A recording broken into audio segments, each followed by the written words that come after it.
Thank you, Right Honorable Speaker. Honorable Speaker, just before I raise my procedural issue, allow me just 30 seconds to make a quick reaction to your communication. As a lawyer myself who went through law school and eventually LDC, I know there is a huge outcry from students, one at the point of entry into LDC. Leaving LDC is another hurdle altogether. And then eventually, resultantly after leaving LDC, enrollment is even more convoluted. And so students are always crying out to policymakers, to us as leaders, to assist them. I'm glad the Attorney General says he's going to bring a statement in response to these queries. I would like to implore him to capture all these different elements, not just LDC, but also at the point of enrollment. I'm sure Attorney General, we've gotten so many complaints, and so students are stuck. It's not a statement. No, I only asked him to bring the letter authorizing LDC to ensure that all these students are recruited. Maybe let me implore you, Mr. Speaker, for the Attorney General to bring a statement of sorts. It does not have to be so lengthy. No, that's what the sector committee should be handling when they are handling these issues. No, yeah. Okay. The reason I'm saying this is because the outcry is regular and so on. So I don't know. Hopefully the sector committee can deal with it urgently, but they need to hear. They need to know what's happening because they feel really stuck after studying for 5 years. Right, Honorable Speaker, you're a lawyer yourself. So after studying for 5 years, they are stuck. They cannot get enrolled to practice, and they don't know what to do. It would be good that they are assisted with this matter. Honorable Speaker, my procedural issue, many times government makes commitments to return to this House and update it on numerous issues. On 30th April of this year, Ministry of Finance brought before us here a supplementary request of 1.1 trillion shillings. Embedded therein was 578 billion shillings for Day Biopharma. It's a factory that is intending to manufacture vaccines and other medicines. Honorable Speaker, some of us opposed this supplementary request for two major reasons.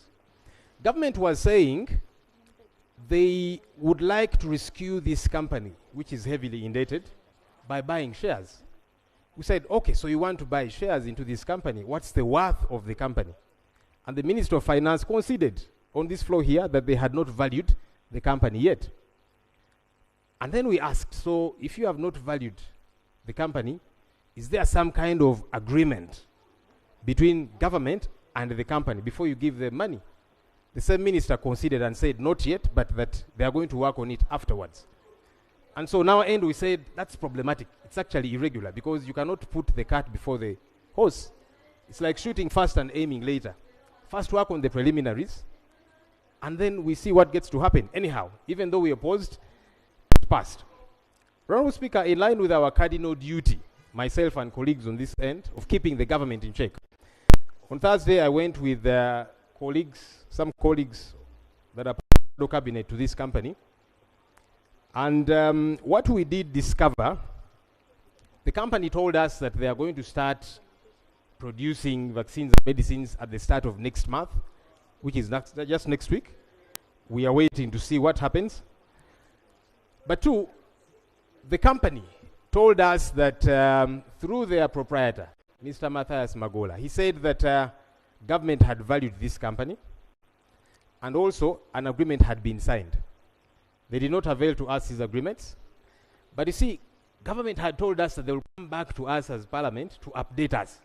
Because this is a company that has so far been given 723 billion. The 578 was in addition to 145 that was given last year. For those that have been following, they were given first 75 billion, then 70 billion, then 578 billion. That's 723 billion. It's a lot of money. Government has not come back to this House on this matter. The same proprietor told us that actually in a few months he's going to return that money to government. And he told us that that is actually a clause included in their agreement, which they have signed with government. I found it strange also, because does that mean government is buying shares for a few months, because those were his words, and he said it is in the agreement. Either he was telling a lie, or actually it is in that agreement, which is somewhere, I don't know, within government. Honorable Speaker, would want to know how true is this kind of agreement, because those were his words. But two, government should tell this House, if the biopharma, which was given 723 billion, says they're going to return the money, what kind of arrangement is that? I thought it would be procedurally right for them to return to this House, because they came here begging for that money. We said no, but eventually it passed. Finally, Right Honorable Speaker, I think that government needs to be smarter and better organized. Can we have a comprehensive policy on government bailout? Because in a short while, government is going to return here with another supplementary request to bail out another company. Can we have a comprehensive policy? When does government get to bail out private companies, under what arrangement? So that also people out there get to know and they can apply. The modus operandi currently is a company that is stuck and its proprietor knows somebody big in government, they'll reach out to them and they'll get help. I don't think we should be operating in this surreptitious, disorganized manner, Honorable Speaker. I think that government needs to come up with a comprehensive bailout policy so that everybody knows, because many companies are stuck. Their proprietors are sick, many are heavily indebted and so on and so forth. So they don't know who do they reach out to if they need to be bailed out. Thank you, Honorable Speaker. Thank you. Attorney General. Thank you very much, Right Honorable Speaker. Right Honorable Speaker and honorable colleagues, it is true we have an agreement with Day Pharma for the bailout through buying of shares. It is also true that there is a clause in the agreement that Day Pharma is at liberty to buy back its shares, to buy back the government shares at the value at the time they are buying them back. Honorable Speaker and honorable colleagues, as you may know, shares are property. Government of Republic of Uganda would like to bail out someone. So if someone is ready to buy back the shares, that is what we thought was the correct thing to do. Yes, there is a clause in the agreement that while government has shares, should Day Pharma wish to buy back those shares will be valued on that date and then bought back. I thank you. Thank you. Honorable colleagues, which committee handled this issue? Because did we do it through UDC, or did the shares were bought through UDC, or we did direct? They are bought through finance as a bailout. Okay. Yes. So, Attorney General, you promised that you'd get back to this House. Okay. So, no, I think the minister, whoever. Oh, maybe the minister, government. because I did not. Yes, I Yes. mean in government. But I am happy, Okay. Right Honorable Speaker, to get back to the Minister of Finance and get to the relevant committee and report back. Sure, because that's what I wanted to guide. we will do that. That's what I wanted to guide, that we go back to the committee, which is Committee of Finance. Okay. Yes, on the bailout policy. On the bailout policy, Attorney General. Because we have very many people who are crying out. I don't Right know Honorable if Speaker, I something will is also being raise done. that with the Minister of Finance and make sure we work on that policy. Okay. Thank you. Next item. Item 3 on the order paper, statements by ministers on 1, the commemoration of the International Day for Old Persons due on 1st October 2024. Minister of State for the Elderly. Thank you, Mr. Speaker and the colleagues. Honorable Speaker, I want to lay on table the statement to Parliament on commemoration of the International Day for Older Persons on 1st October. I lay. Right Honorable Speaker. Honorable Minister, 10 minutes strictly, so Yes. you summarize it. Okay. Right Honorable Speaker, the United Nations has designated the 1st October as the International Day for Older Persons. and Uganda has been celebrating it since 1998. Every 1st October, Uganda joins the rest of the world to commemorate this day. It uses it to review what has been going on. Right Honorable Speaker, on this day, we are looking at the population of the older person. The UN, as of now, has 761 million older persons. By 2047, the population will be 2.1 million older persons. Recently, we carried out the counting throughout the country. And Right Honorable Speaker, the older persons are now 2.3 million people. Right Honorable Speaker,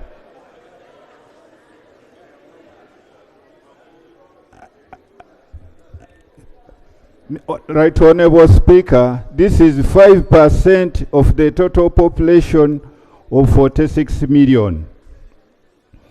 Right Honorable Speaker, today we want, number one, to inform Ugandans that we are joining the rest of the world to commemorate the International Day for Older Persons. Two, to inform Parliament that the theme for International Day for Older Persons is promotion and protection of the rights of older persons, everyone's responsibility, because aging is not optional. Three, Right Honorable Speaker, I want to inform Parliament that the venue for the national celebrations is Liberation Square in Masaka City in the Central Region. I also want to inform you that His Excellency the President will be the guest of honor. More importantly, I'm inviting you all members of Parliament to join us in Masaka, and especially those from the Central Region. The highlights, Right Honorable Speaker. We are looking at the various abuse of older persons. And Right Honorable Speaker, we are looking at physical abuse, we are looking at sexual abuse, we are looking at domestic violence, psychological abuse, financial abuse, neglect and isolation. Right Honorable Speaker, it's important that our honorable MPs take interest in this to protect our older persons. And Right Honorable Speaker, we are also using this occasion to look at the achievement over time in the programming of older persons. Number one, the government has been putting some budget to the older persons. As we talk now, we have the special enterprise grant for older persons, where we are funding 9,932 older persons engaged in small enterprises across 181 local governments. The distribution of enterprises across the various sectors reflects programs of promoting diverse economic activities. Two, Right Honorable Speaker, the SAGE program, which is for older persons who are 8 and above, as we talk now, we are assisting 307,123 older persons aged 80 years and above. Each of these people gets 25,000 shillings per month, and we normally pay every 3 months so that it makes more sense to them and they can budget for it. Also, Right Honorable Speaker, we have developed national social protection strategy where the government put some money for the poor vulnerables across the life cycle. The ministry has produced the State of Social Protection in Uganda. With support from development partners, the ministry has developed a maiden social protection in Uganda, and we look at it as a means for people who are actually vulnerable. Also, Right Honourable Speaker, we have mainstreamed PDM, the Parish Development Model Agenda, and out of it, so far, 1,022,902 beneficiaries. Out of them, PDM for older persons is 3% who have benefited. The ministry has also published all those elders who are benefiting from the Special Enterprise Grant for older persons. And I would appeal to members of parliament in their various constituents to take interest in this. The ministry has also revised the National Policy for Older Persons 2024, and it is to be launched on 1st October in Masaka. My ministry also participated in the development of the National Development Plan 4 to ensure inclusion of priorities for older persons. Right Honourable Speaker, we have had several achievements, and I want to bring to your attention that there are some shortfalls hindering older persons programming to be a success. These manifest as follows. Less than 3% of older persons are benefiting from the parish development model. Many vulnerable older persons are being left out by PDM circles because they are thought to be lacking capacity to borrow and pay back. And that recovery from elderly persons and frail above 70 limited support options is not morally okay. Here, Right Honourable Speaker, we feel the older persons shouldn't be discriminated just because they are over 70 years. SAGE budget was erroneously cut, Right Honourable Speaker, by 21 billion. This will negatively affect 63,000 senior citizens above 80 who will miss their monthly basic support of 25,000 if the error is not corrected soon. Minister of Finance has promised to correct the anomaly through 3% supplementary budget. In the same way, there is pressure to lower the eligibility age.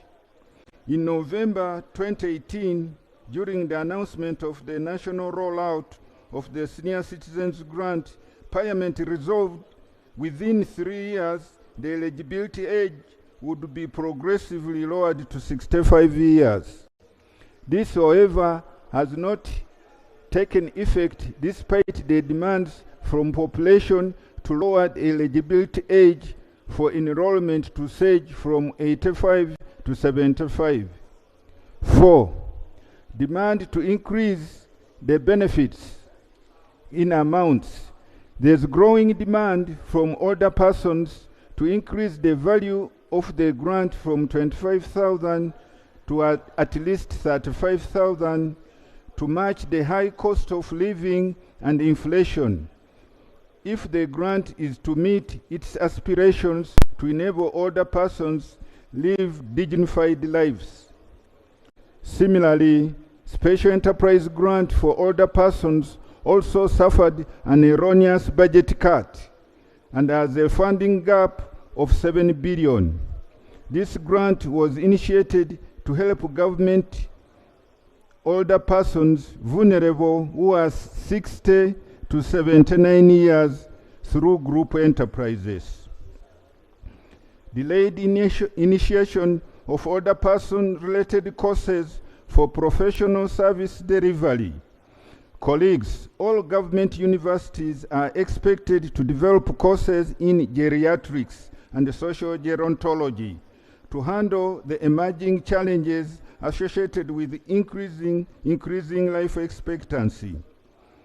My ministry commits to send reminders to Ministry of Education and the Ministry of Health to guide universities on how to fast-track these courses so as to address the challenges of limited workforce to deliver specialized geriatric and social gerontology.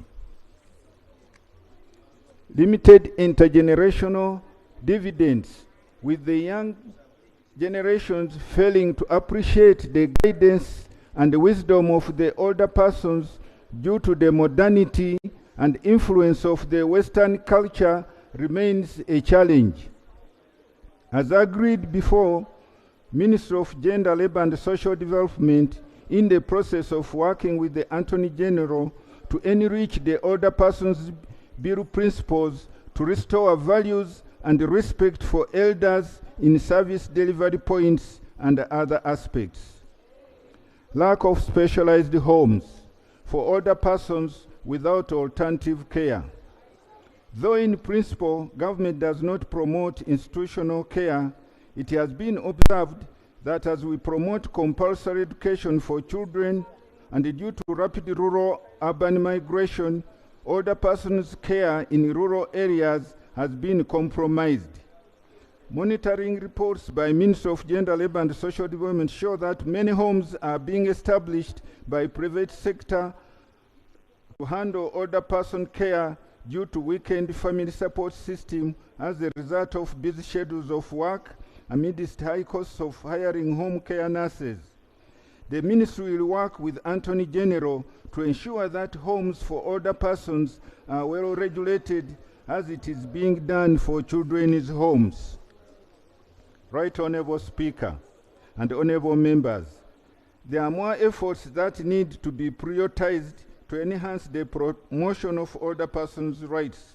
These include encouraging of appropriate latrine technology for older persons, promotion of community social gerontology centers to offer care, treatment support services to older persons near their homes, piloting of medical insurance schemes among older persons to mitigate the high cases of ill health and pain therapy, promoting decent and dignified aging, promotion of herbal medicine and the training of lower-level workers and social workers in geriatrics and social gerontology for improved care on older persons, creating awareness about the dangers of abuse of older persons' rights, encouraging older persons to report cases of rights abuse and encourage peer support among older persons, promoting care and support for older persons, scaling up appropriate transport systems that are friendly to the mobility of older persons. Venue for the national celebration. Right Honourable Speaker and Honourable Members, since the inception of celebrating this day, Uganda has been organizing the day on a regional rotational basis. Last year, the day was celebrated in Chegwegwa district in western Uganda. The venue for this year's celebration is in Masaka City, Central Region, Liberation Square, and it will be physically celebrated. Honourable Minister, if you could read for us the conclusion, because the rest of the things you had gone through them. Aria. Right Honourable Speaker, by coincidence I had reached the conclusion. The elder are alert. Conclusion, Right Honourable Speaker. I wish to acknowledge and appreciate the honourable members of Parliament for their efforts in enacting legislation and budget allocation towards older persons' empowerment. I urge members of Parliament to join us in Masaka Liberation Square for the national commemorations and continuously interact with older persons to better understand their concerns, as we are all destined to the same end. I beg to submit, and I thank all of you. Thank you, our elder. Thank you very much. Shadow Minister for gender. Then the host, Member of Parliament. Then Thank you. Yes.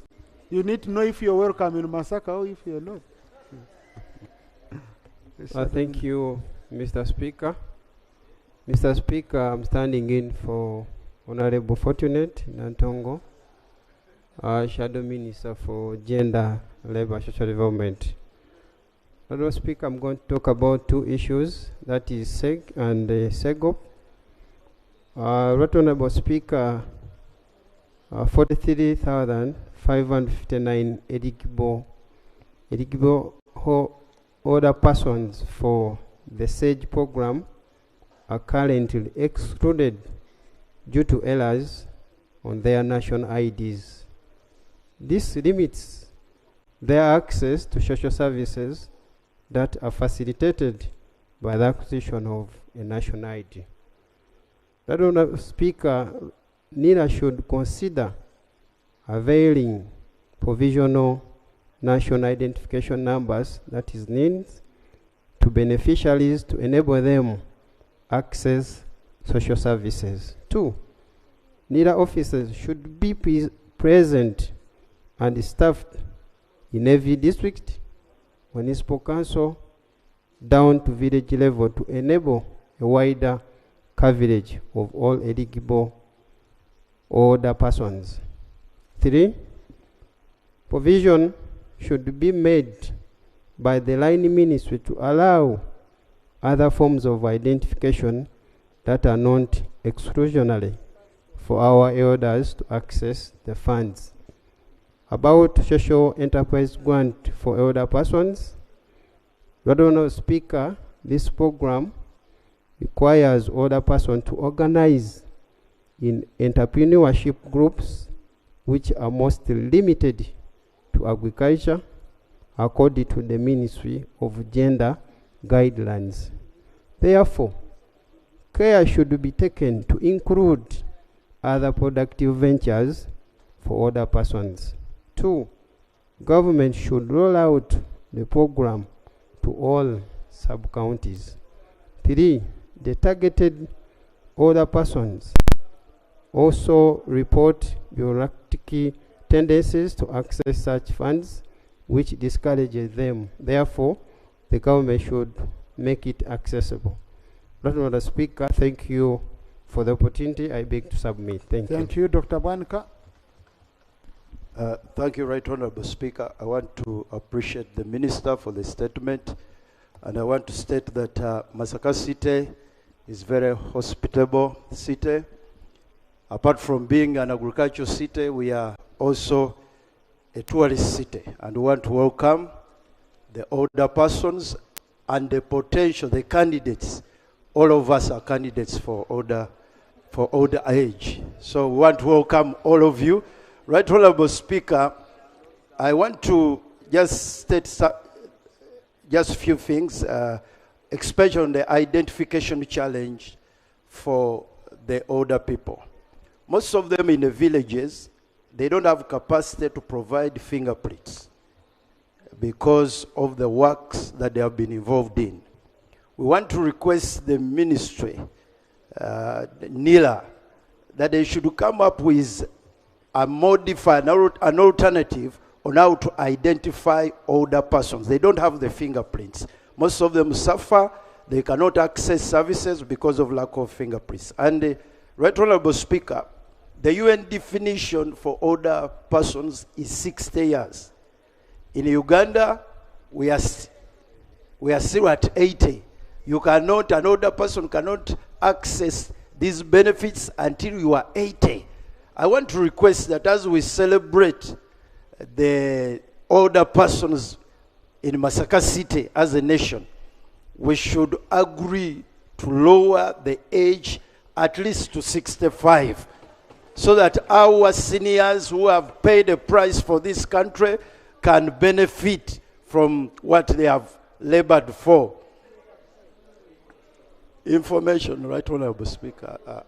Allow me to give.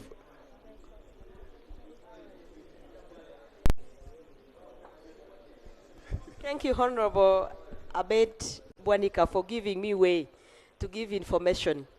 In reference to the age of the older persons that Uganda is supporting as a country, I would like to bring an information on this floor that my Committee of Equal Opportunities had a report and had recommended for lowering the age up to 70. It was approved by this parliament.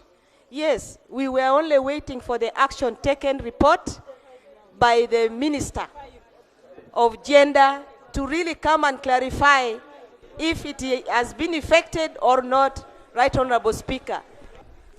Thank you, Honorable Juliet Kakande. Right Honorable Speaker. No, Honorable, your time is up. You donated part of it. No, Honorable Juliet Kakande, Masaka State. Thank you very much. You see, when you donate, we pick from your time. You don't retain yours, and then you so. Yeah. Thank you, Right Honorable Speaker, for the opportunity. I also appreciate the report from the Minister. And for us as people of Masaka, I think it is an opportunity for having celebrated that particular day in our city.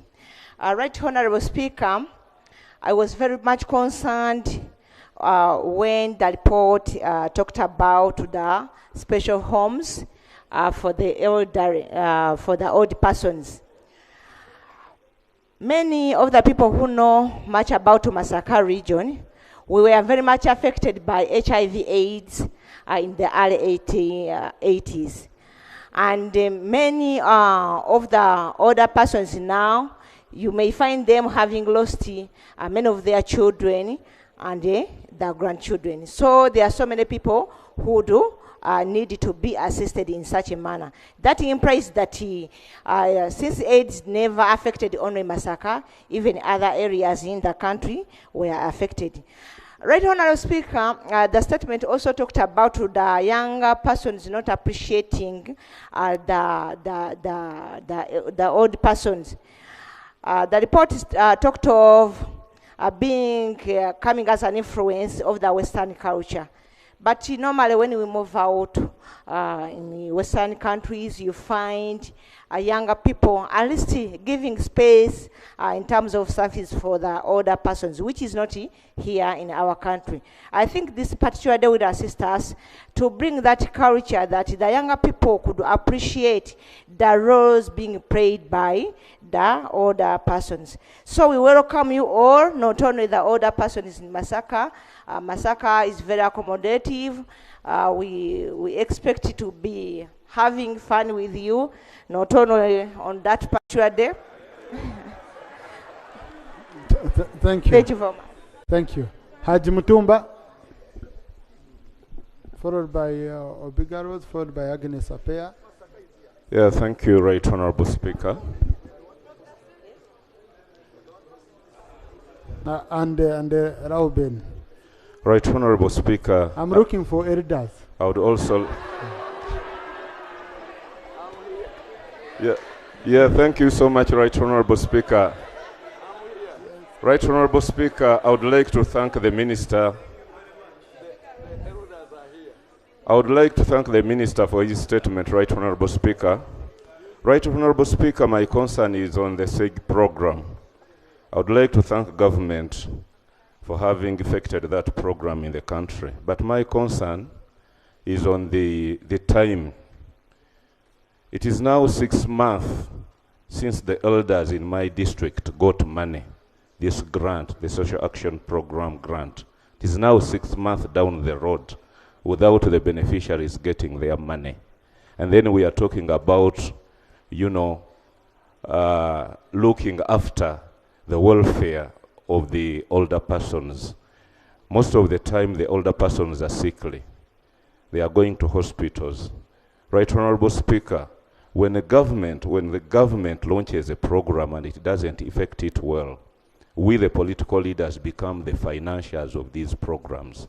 Every other day you will get these elders in our homes, 10 of them, coming for their monies, as if we are the government. That because they are sickly, you find yourself digging deep down in your pocket to help them go to the hospitals. So I want to appeal to government. One day I asked one of the leaders in the ministry, and we were told that they want this money to accumulate so that they can give a lump sum to these elders. But these elders, most of the time they have problems, they are sick.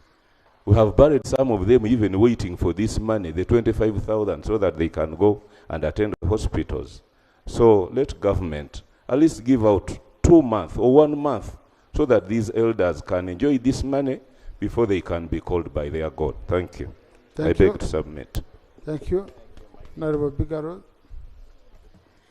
Thank you so much, Right Honorable Speaker. Right Honorable Speaker, I join the House in thanking the Minister in his statement. Right Honorable Speaker, old age is wisdom. And if you have the benefit of being guided by an old person or by an elderly person, I tell you, your reasoning will be different. Right Honorable Speaker, I want this House to take it seriously that we need to do mindset change, especially among the middle class, among the youth, the young, who tend to beat these people, rob them from the little money they are given. And in the statement of the minister, what he has just put here is moderate. They are asking for an increment of only 10,000. Right Honorable Speaker, the challenges our elderly people go through are enormous. Right Honorable Speaker, with the little money, you will find many grandchildren gathered around them. So giving them the 35,000 is not too much. We'll be, as a House, asking and accruing for more blessing. And I will want to thank Masaka. After you hosting, I know the Honorable Minister will take this to Terego and will be glad to host the elderly. Thank you. Thank you. Honorable Ape Agnes. Thank you very much, Right Honorable Speaker, and for considering us the elders.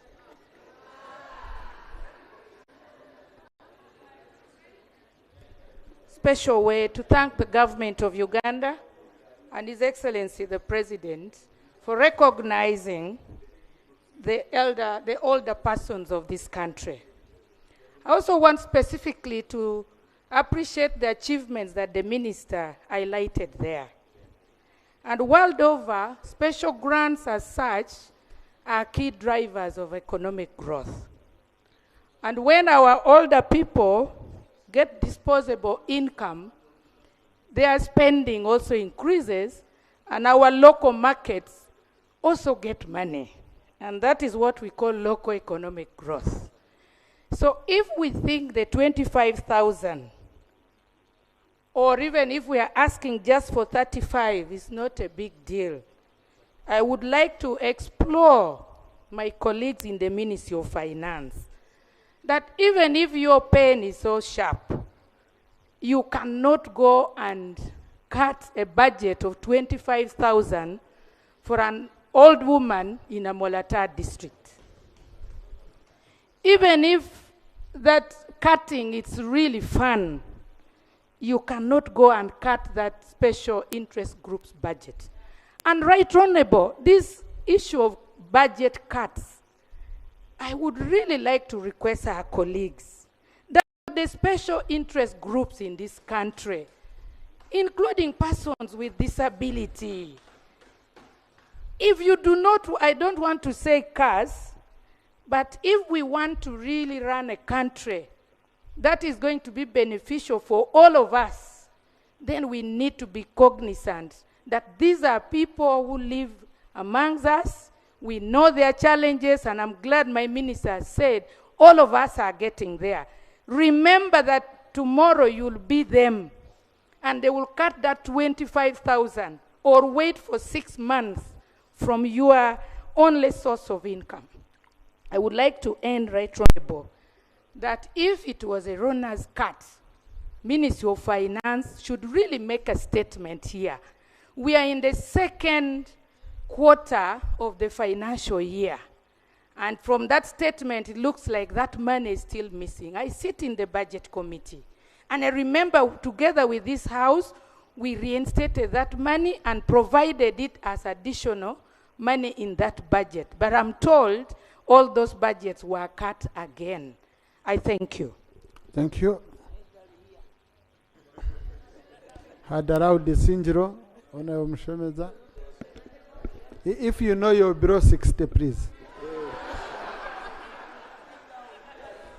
Honorable Rauben. Thank you, Right Honorable Speaker, for recognizing us the elderly. Right Honorable Speaker, I would also want to thank the Minister for his statement. Right Honorable Speaker, one of my issues on the SAGE. Right Honorable Speaker, when they were issuing the identity cards we have, there were some errors on the elderly people. Others were registered very, very young age compared to their real age. I have an example in my constituency in Sinjiro West, where actually a young brother is benefiting from SAGE and the elder brother is not benefiting. And it is very expensive for these older people to go through these legal requirements, sharing affidavits, going to gazetting and this. So I would request the Minister to look into this issue. Since we are going to start registration of new identity cards, make sure you assist your brothers and your sisters. Second, Right Honorable Speaker, I would also propose that if someone retires, should qualify to be an elderly. The retirement age is 60 years, which means you are already an elderly. So I would request also people who retired at that 60 years of age to qualify to be an elderly. Then lastly, I would also want to request the new people in Masaka to respect the old age, because even the old age, our president will be there and is an elderly, so you people respect this day and actually the elderly of us and give us a credit. I end there. Thanks very much. Thank you, Honorable Venjina.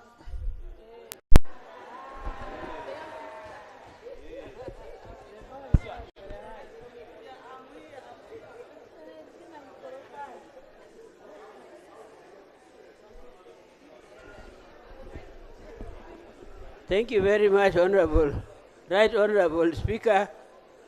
I would like to thank my minister for presenting our paper about the National Day celebration for the older persons. Thank you very much, Honorable Minister. Honorable Speaker, I would like to take this opportunity in a very special way to thank all the colleague members of Parliament for the high respect they always accord to us older persons. We always enjoy working in this Parliament because of the treatment they give us. They have always treated us very, very nicely. And so we enjoy it. Today I'm very, very happy because they have supported us in the most exceptional way.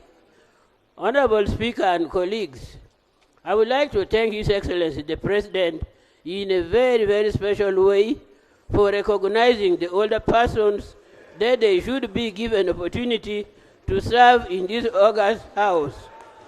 If it was not for His Excellency the President, some of us would not have come back to this house. So we thank our Tata very, very much.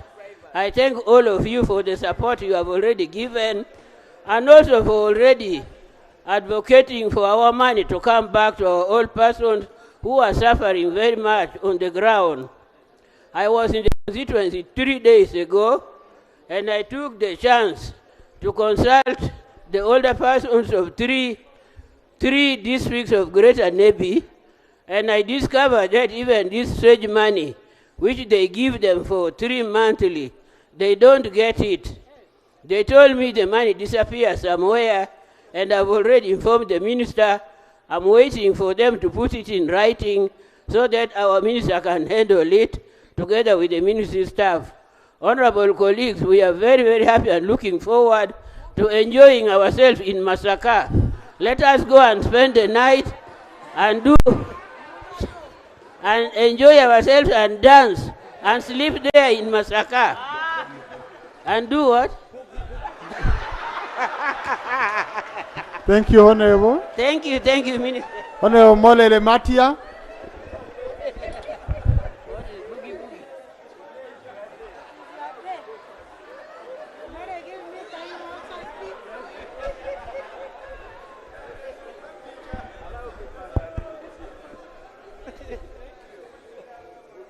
Thank you very much, Speaker, to give me this opportunity. I thank the President. I have never spoken about this, but when the elderly were given opportunity to come to Parliament, I said God is with us. Two, they have talked about geriatrics. Medicine in Uganda here has been for a very long time. Geriatric was not clearly stipulated in the curriculum and activities in Ministry of Health. But today they are talking about that. I'm very happy. When the issue of elderly to be paid, I was already in the ministry, in the Parliament here, 9th Parliament. We were the people who went out to see these people. And I was very happy that they were given that 25. Because I did talk to some of them. They said the money was very useful. At least 3 told me they even helped their grandchildren, which was very good to me. But recently, they rose the age from 65 to 80. I was in Maracha. My first relative, my mother's sister, who even lifted me when I was a baby, they told that lady she's not yet 80. And I'm already getting to 78. And that the lady is not yet 78. And I've been fighting that with Maracha, trying to ask them to help this lady. I think the Ministry of Elderly should be able to take responsibility of research to find out whether these people are correctly aged, correctly listed out that these are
point I want to in here in this is that if there was more funding, the celebrations like it happens for other celebrations like the NRM Day, Independence Day, where we can have a national celebration venue, but also in the other districts there could also be celebrations so that our elderly people can come out and they feel good.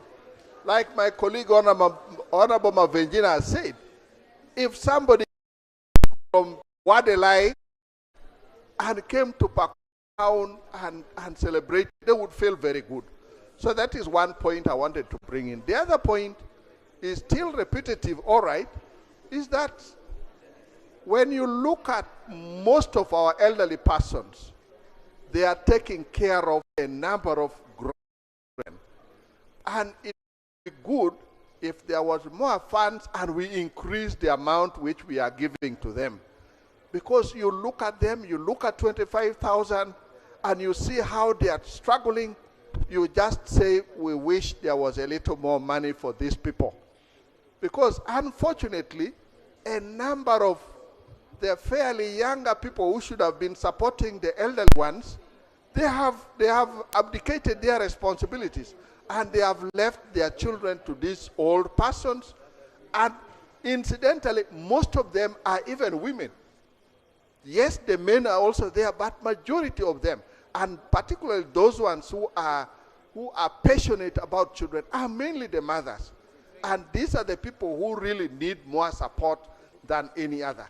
Otherwise, I want to thank you, and I want to repeat, I beg that this day gets celebrated in every district, and maybe government can look for support in that regard. Thank you, Right Honorable Speaker. Thank you, Honorable Betawor, Honorable Kiki, Honorable Thomas, Honorable Mushemeza, Thank you. Honorable Kagwera.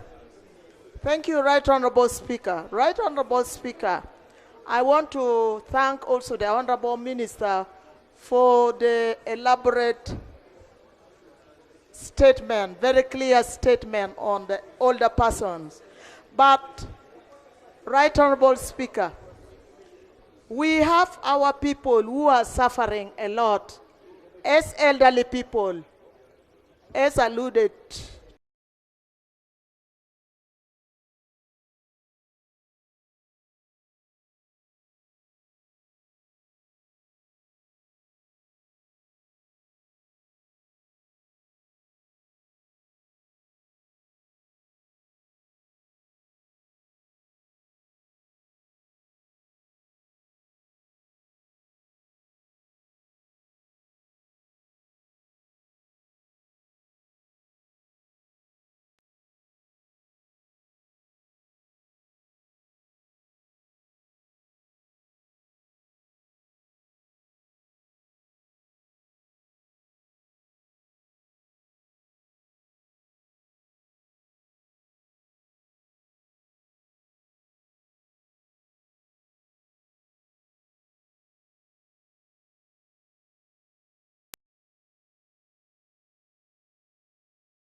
All these elderly people who have not been registered, even the honorable, the hands, sometimes their hands have fingerprints, it cannot be captured. So we should do something to make sure that all these people are considered.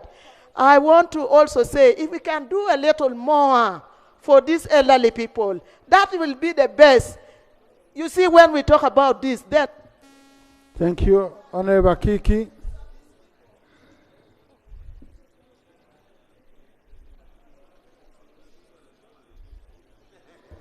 Thanks so much, Right Honorable Speaker. I have 3 points. I thank the Minister for the good statement on the elderly. As you know, I'm a member on the Committee of Gender, Labor and Social Development, and we do discuss a number of issues of these interest groups, one of it being the elderly.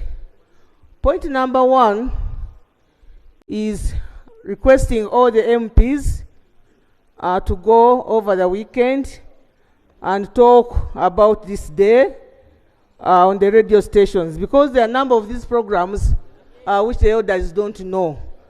And therefore, I'm requesting all of you to talk about this day and the programs that these elderly have, and also congratulate them for the age and the wisdom they give us. So I hope members of parliament will go to the radio stations and talk about this day. 2, finance. If you want to get blessings, you get blessings from the elderly or from your parents. So it's unfortunate Henry is not here, or the finance is not here.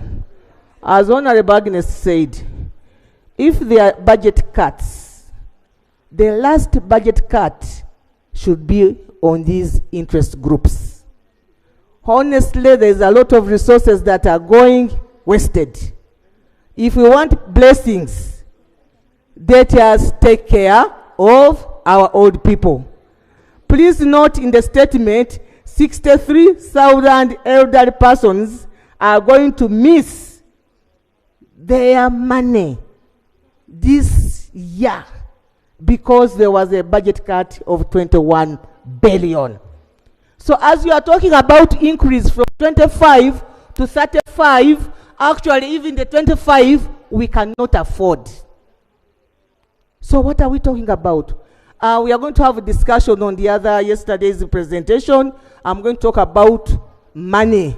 Let us find a way of getting money or giving government where to get money, because there is a problem of money. So I'll talk about it later. And lastly, I wish to talk about land grabbing. Land grabbing, as people are getting older, our parents are getting old, they are grabbing their land. All the titles are being stolen. So the poor guys, they just come and they grab. So, members, how do we protect our elderly persons from their land being grabbed? I stop here, but for avoid curses, by getting back that money in the budget. Thank you so much. Professor Mshemeza, then Thomas.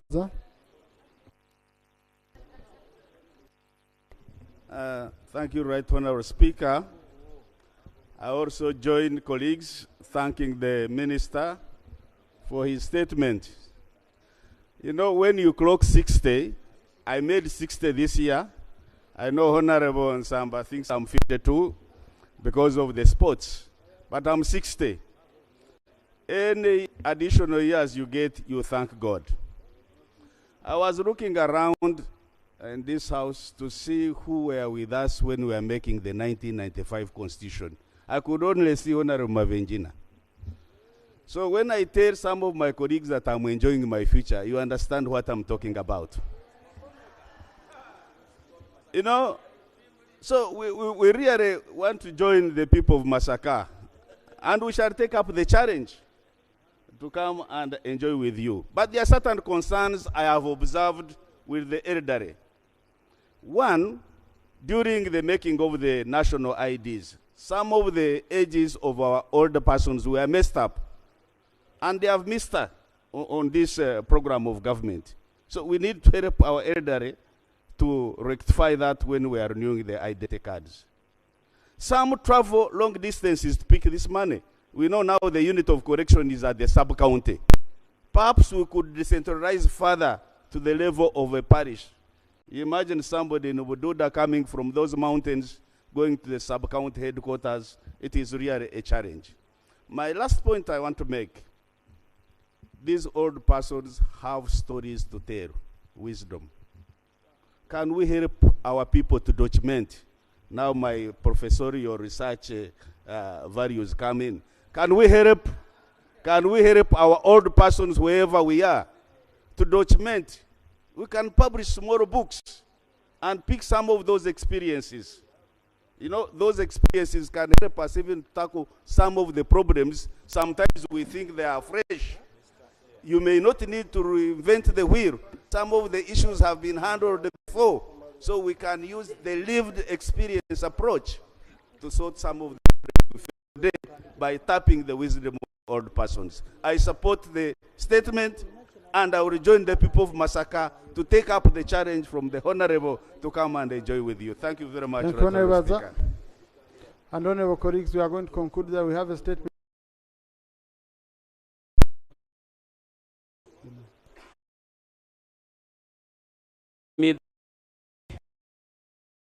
As I talk, I'm 62. I talk now, I am in athletics. I am a middle distance runner for Parliament of the Republic of Uganda, where I got 2 gold medals in 4x400 meters and 4x100 meters. So right now as I talk, I'm a role model for all the older persons in this house. Mr. Speaker, the theme for the celebration is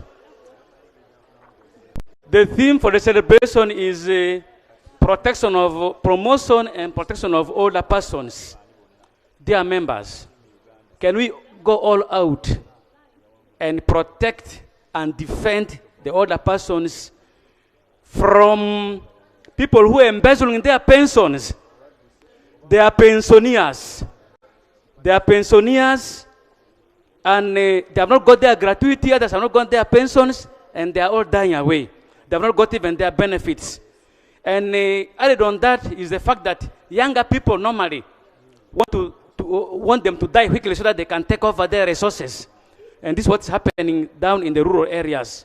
So may we protect them. And I want to thank the government and affirmative action for including them for programs like Myoga, PDM, and programs. And lastly, Mr. Speaker, it's our role to make these older persons be active by telling them to walk, to jog. Let them walk, let them jog so that they can avoid non-communicable diseases. You go to Europe, you find even a Muzungu who is over 17 years old running, jogging, and this makes them even stronger and they take time to die. Thank you very much, Mr. Speaker. Thank you.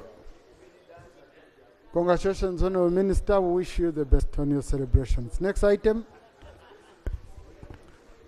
Item 3.2, statement on the status update on disasters in the country. Honorable Minister for Disaster Preparedness. I think I've seen it's too detailed.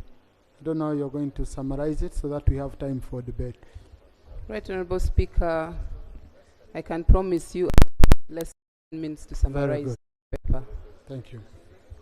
Honorable Speaker, allow me begin with an update on your directive that we should hold a meeting, an interministerial meeting that was chaired by the Right Honorable First Deputy Prime Minister, Right Honorable Rebecca Kadaga, that took place this morning, and we tackled quite a number of issues and mainly focused on the long-term mitigations to the disasters across the country.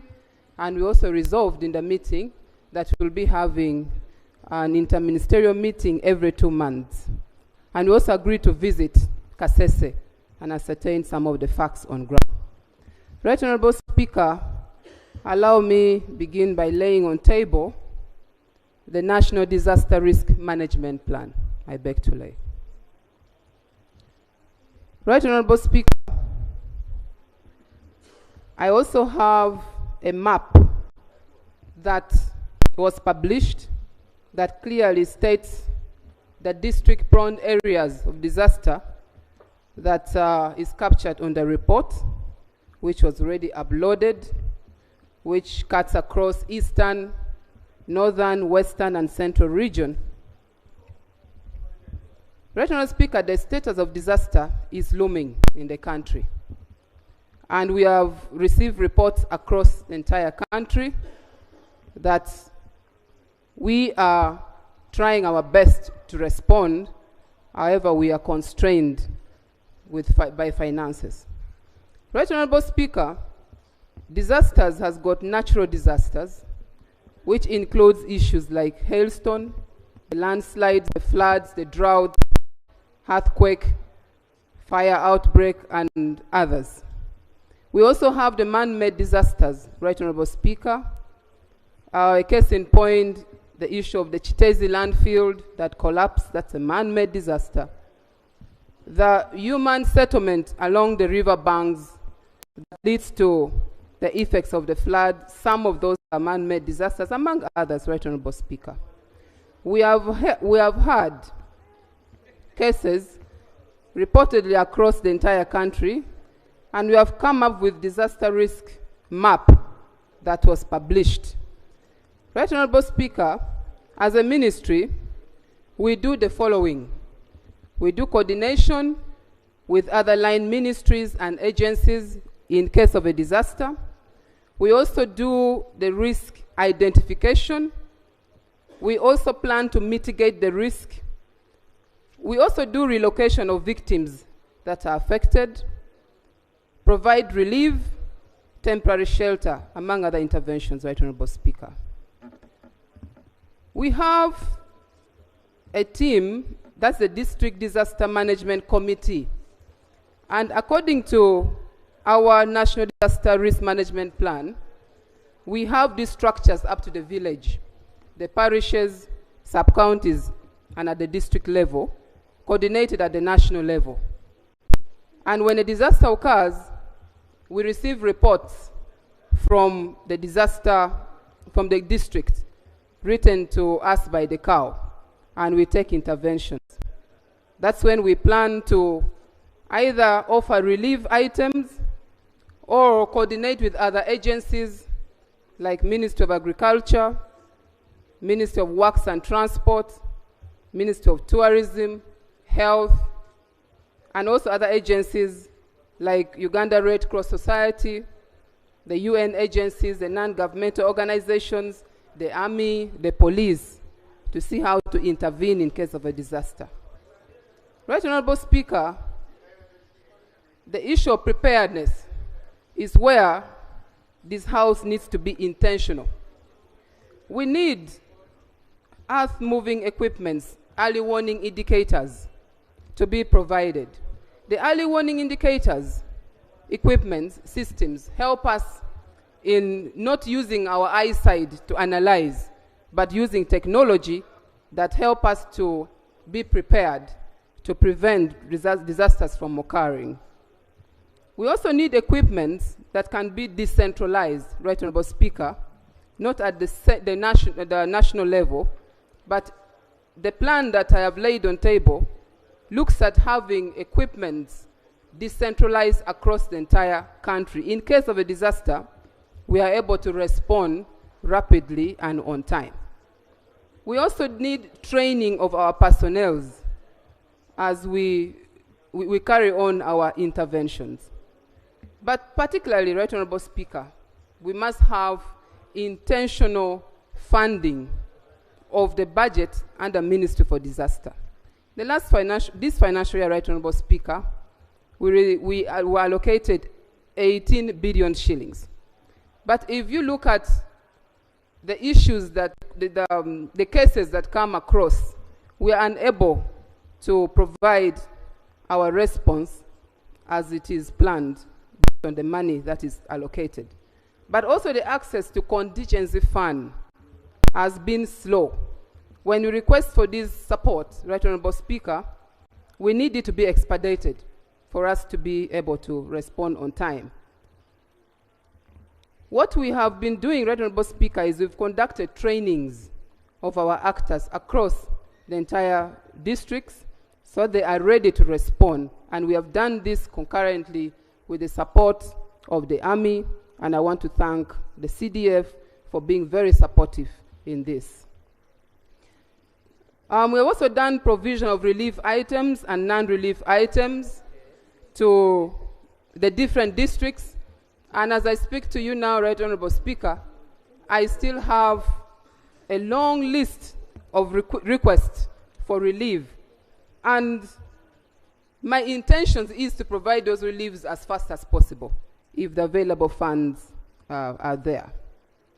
Right Honorable Speaker, also through the President, he has always provided support to the injured victims of disaster, 1 million shillings, and 5 million shillings to the deceased families. And today, before I came to the House, I was just disseminating the money for Kasese that will be delivered any time from now. Right Honorable Speaker, all this that I have said, the answers lies in this House to be deliberate on the funding for disaster so that we can be able to be more prepared and be more responsive, and we will be able to do that. Conclusively, Right Honorable Speaker, the Ministry for Disaster Preparedness is committed to ensuring that the entire country is protected from the hazards and provision of service delivery on time. I thank you. Thank you, Honourable Minister. I'll start with Kasese. Atkins. Let me start with the Shadow Minister, followed by Kasese. Thank you, Right Honourable Speaker and the Honorable Minister for sharing with us. And I'm very happy to have heard about your emphasis on long-term mitigation of the causes of these disasters, because it is already on record that 70% of the disasters are environment related. So if they are environment related, that means the Ministry of Water and Environment needs to form part of many of your disaster management committees.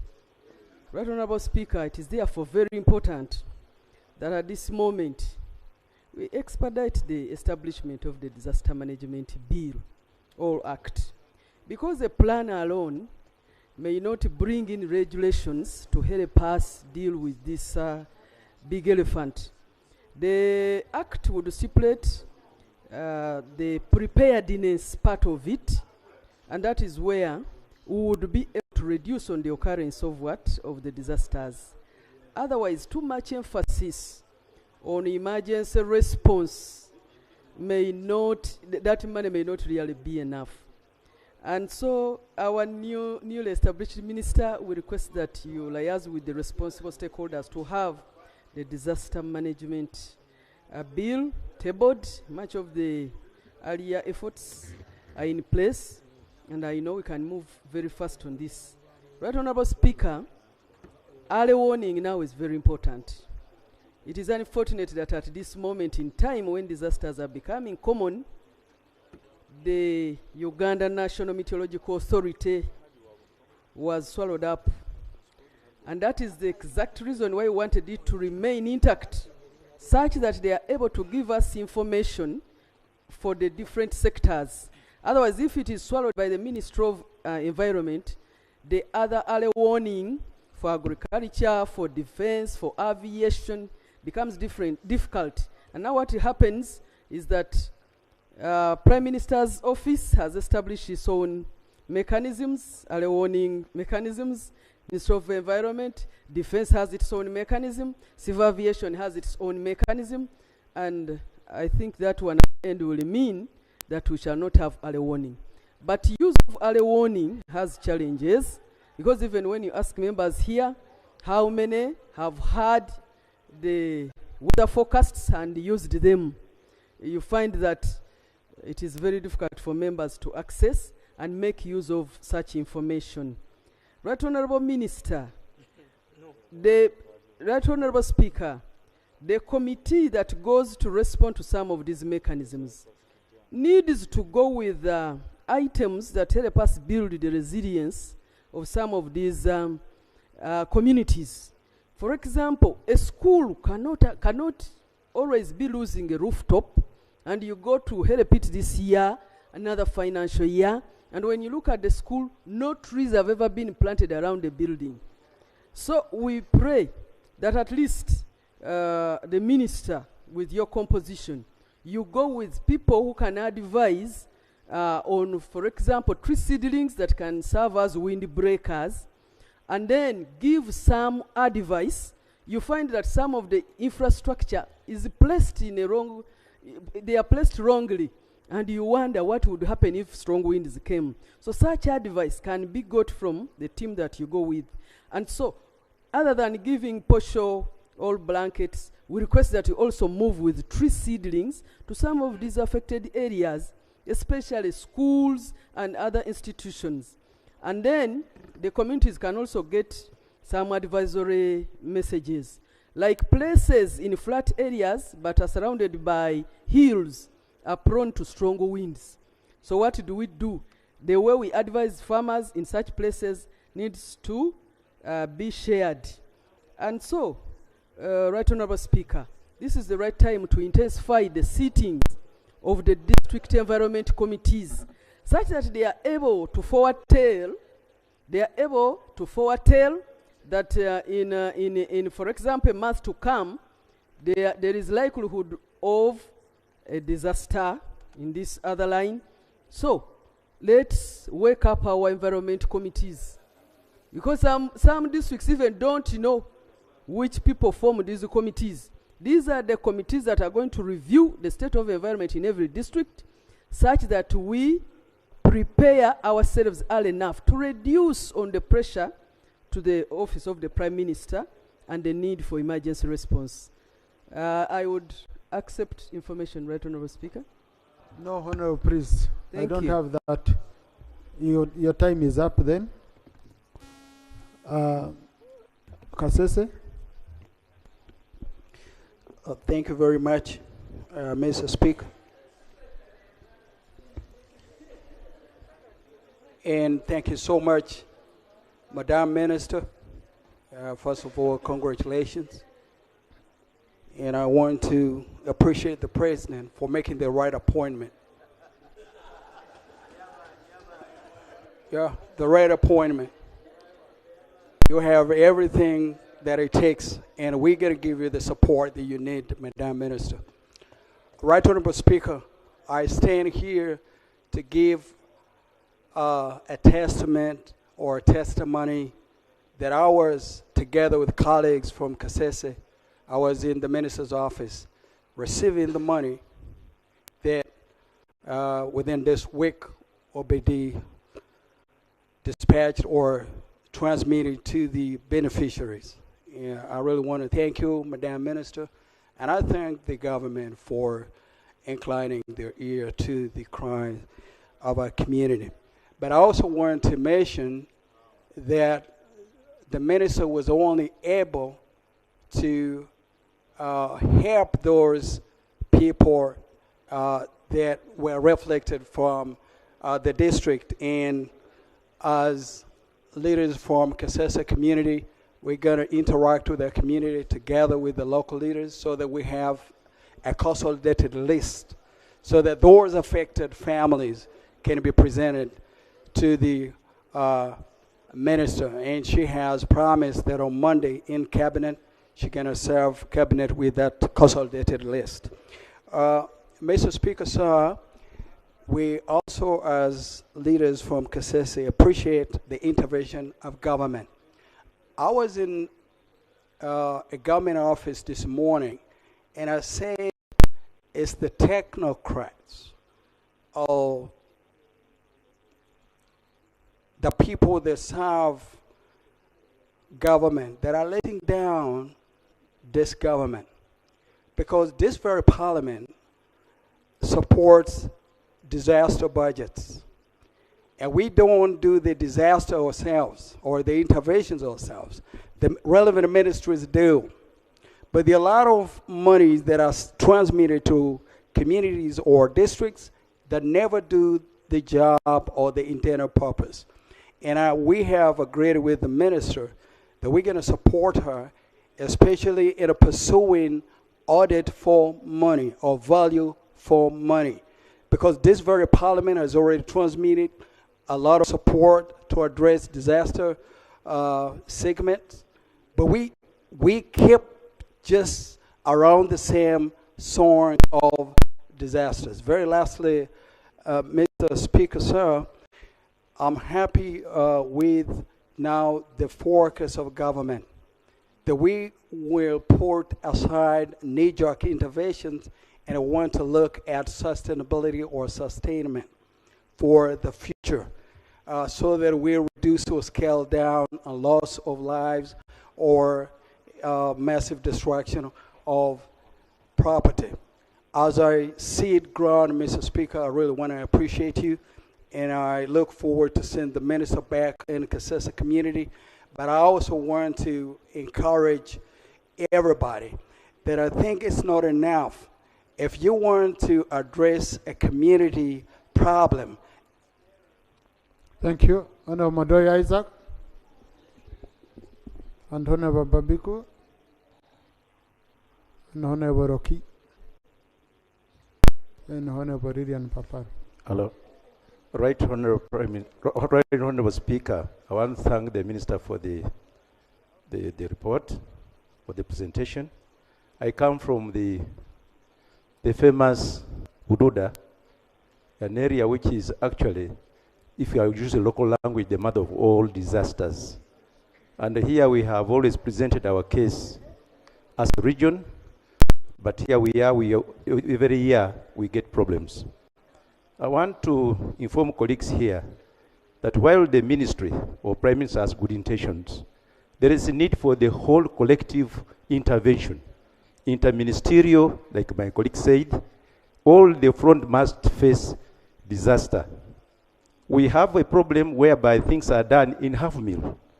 In our area, particularly where I come from, people have been moved like to Nambutie, others moved to Kiliandongo, but then where they go, there's no preparedness whatever to settle them. As I talk right now in Bunambutie, they are in waterlogged areas. No food supplies, no tents. The tents which are there is only one. And moreover, the families, all the children are stranded. So we are saying that I think there's a need to create a fund that will meet some of these challenges. And we want to look at the policy which we have been given to us, that disaster risk management plan. This plan is barely based at the center. It should be decentralized because the people who are affected are actually at the district level. The capacity to be built at that level. The committees that have been set at the district are actually, they are not facilitated. They are just there watching also situations as the Prime Minister also watches. So in my view, I would feel that this should be handled at the district, if not at the regional level. For us in Mount Elgon region, we have demanded that they should be given a full ministry, if not a regional ministry, call it whatever station, whatever the name, so that our people are served immediately. But otherwise, as we stand, we are like also in a disaster in zone. The Prime Minister's office is given a mandate, but handles issues solely alone. Minister of Agriculture is not there. Water is not there. We have got education. For example, right now, our schools are closed. Infrastructure roads are also damaged. When you go to there, they say go to the Prime Minister's office. So in such a situation, our request is let there be a serious national concern to manage disasters in this country, because they seem to be that they are here to stay with us. Thanks so much. Thank you. Honorable Babiko. Thank you so much, Right Honorable Speaker, for the opportunity. I want to thank my sister for the comprehensive report. Right Honorable Speaker and colleagues, my concern is about preparedness, because we are leaning more on management of the disasters. And this calls for multi-sectoral approaches. For example, the issues of health, roads, we need to tackle them at the sector base. Therefore, I'll request that government supports all the ministries to handle the issue of preparedness, because disaster ministry only coordinates. It does not do the nitty-gritties. Therefore, unless we handle that, we may be putting pressure on this ministry, but it may not yield what we need. Two, Right Honorable Speaker, we have decentralized structures.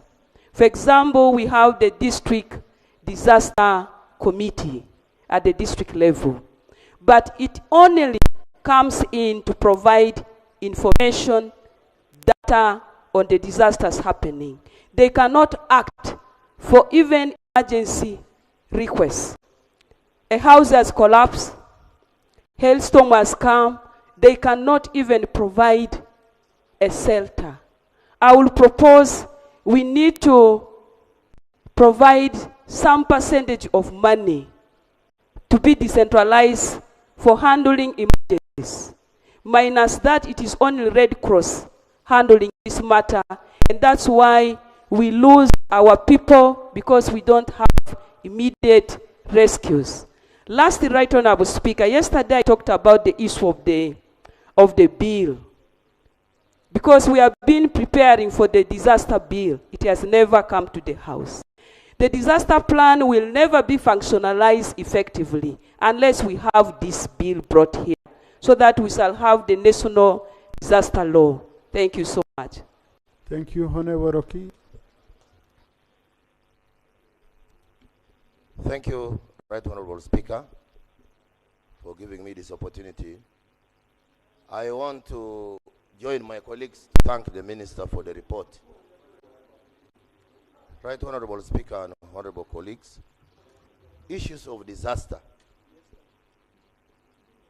should not be joked with because it concerns life of human beings. Right Honorable Speaker, it is so disheartening to hear the Minister saying they cannot access the money from the contingency fund account, even when the disaster management plans are in place, even when the districts where these disasters have happened have provided and submitted the reports to the office of the Prime Minister. It is so disheartening. Right Honorable Speaker and honorable colleagues, issues of disaster should not be subjected to bureaucracy.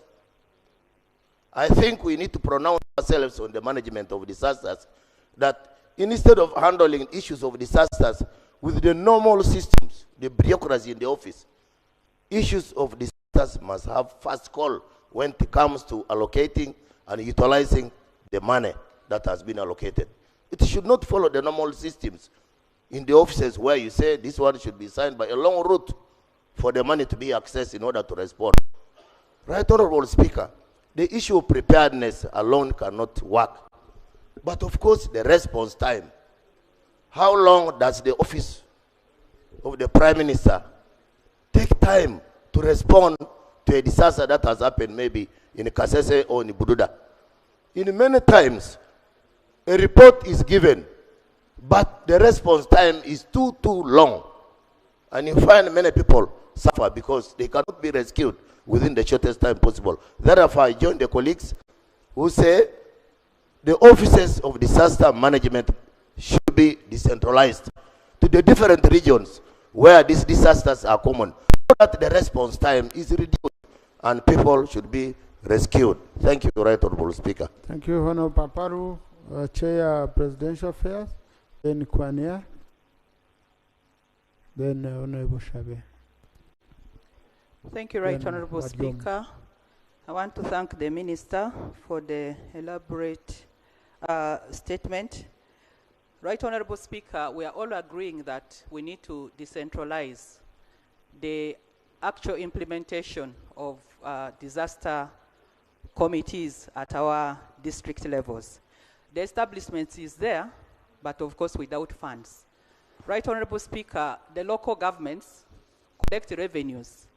When the ministry is releasing the budget call circular, normally they don't allocate an area where the local governments can put money to manage disasters. So I want to suggest that going forward, when the Ministry of Finance is issuing the budget call circular, they should put a percentage where the local governments can allocate their NTRs to manage disasters within their areas. Response is very important, and the timeliness is very key. And at times it saves, and it is not even costly when response is timely. Right Honorable Speaker, I've been working with the NGOs all my life, and at times it doesn't take so much if response is timely. The areas where we host refugees in West Nile used to be disaster-prone areas, but with the coming of NGOs, with the timeliness, with the knowledge and capacity of the people who are actually affected themselves, these things can be managed at a low cost. As government, we have all seen and agreed that for us, any disaster, even in our village, has to be managed by the Office of Prime Minister. It takes time, and at times the response never comes. I also want to say this, that the Office of Prime Minister or the Ministry of Disaster now... Honorable Chair, Presidential Affairs. Thank you very much, Right Honorable Speaker. Colleagues, disasters are indeed a disaster to our country, and they take all sorts of forms: floods, droughts, wildfires, climate change effects, and what have you. But all these have a bearing on how we respond to the same. How prepared are we? We've talked about early warning systems. Thank God somebody alluded to this, early warning systems. I recall one time I did inform this parliament that at one time the Entebbe International Airport was supposed to be banned from receiving any international flights, yes, simply because of our weather stations were very, very poor, very old technology, and we were relying on Nairobi until we put our feet down. And I think at that time, the Right Honorable Speaker knows exactly what we did. He was part of that team that did it, and we put some money aside. That's part of early warning. The moment people are warned early enough, they are given enough education, reliable education, the disasters will have very little effect on our communities. But the moment we don't do that, that's when, for instance, if a disaster befalls falls in Sahara Desert, it has no effect. It's not even a disaster because people's livelihoods are not affected because there are no people there anyway. You get me? So this is something that we should be looking at. We should be funding. We should be looking for more money, and we should also be able to put in place a law. Thank God the Right Honourable Speaker has put that issue on the calendar for parliamentary business this particular session. I want to call upon the office of the Prime Minister. Thank you. Honorable Kenauma. Thank you so much, Right Honorable Speaker. I want to thank my sister, Honorable Abe Lillian, for a very elaborative report. Right Honorable Speaker, we have heard that there's a rising water at Lake Victoria that is mostly affecting most of the district with floods. For example, we have Lake Kwakwania and Lake Kyoga. And that is why most of the district that used not to experience floods are experiencing it because of the rising water at Lake Victoria. I was expecting the Honourable Minister to come up with a specific or a scientific resolution to mitigate some of this problem. Because when you look at all the districts, most of the districts are now experiencing floods. To Right Honourable Speaker, she talked about the district disaster management committee within the district. Several times we have written, my district of Kwania have written several times to the ministry concerning the people who are affected by floods, and we have never had any response from the ministry. Sometimes when you go back to your district, you are being tasked that you are not doing what you are supposed to do. And yet, we wrote and there is no response. So I wanted the Honourable Minister to at least to respond, because there are several letters that we have written as Kwania, because our people have been affected by floods. So many people have been displaced. People are no longer farming because of this flood. Thank you so much, Right Honourable Speaker. Honourable Nsamba, followed by Honourable Adiomu. Thank you, Right Honourable Speaker. Right Honourable Speaker, I think the Minister is so good at giving hope. Yes, she has said she's so committed and she feels she has the energy to deal with this animal called disaster in this country. I know she could have a good heart to do what needs to be done. But I also know that her ministry is one of the ministries that are poorly funded. The law gives that ministry contingency fund, but government never gives that money and never provides that money for purposes of disaster management. Right Honourable Speaker,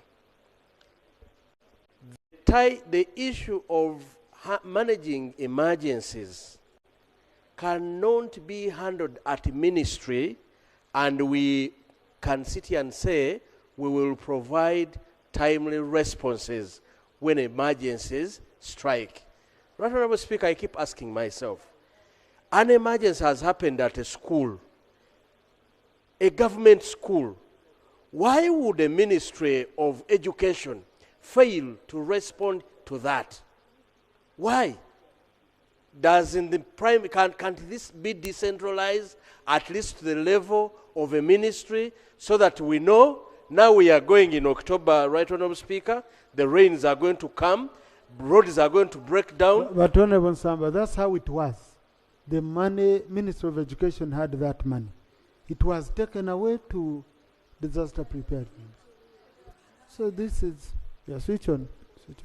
That's the unfortunate bit, Right Honorable Speaker, for whatever happened. Otherwise, Right Honorable Speaker, a school broke down, the hailstone took the roof of a school, a government school in my constituency. It was holiday time in September. Time for starting the new term was forthcoming. There was no response from government. Government only responded after 1 year to send iron sheets. The question is, Prime Minister's office, the question is, in their own thinking, where were children going during this entire period?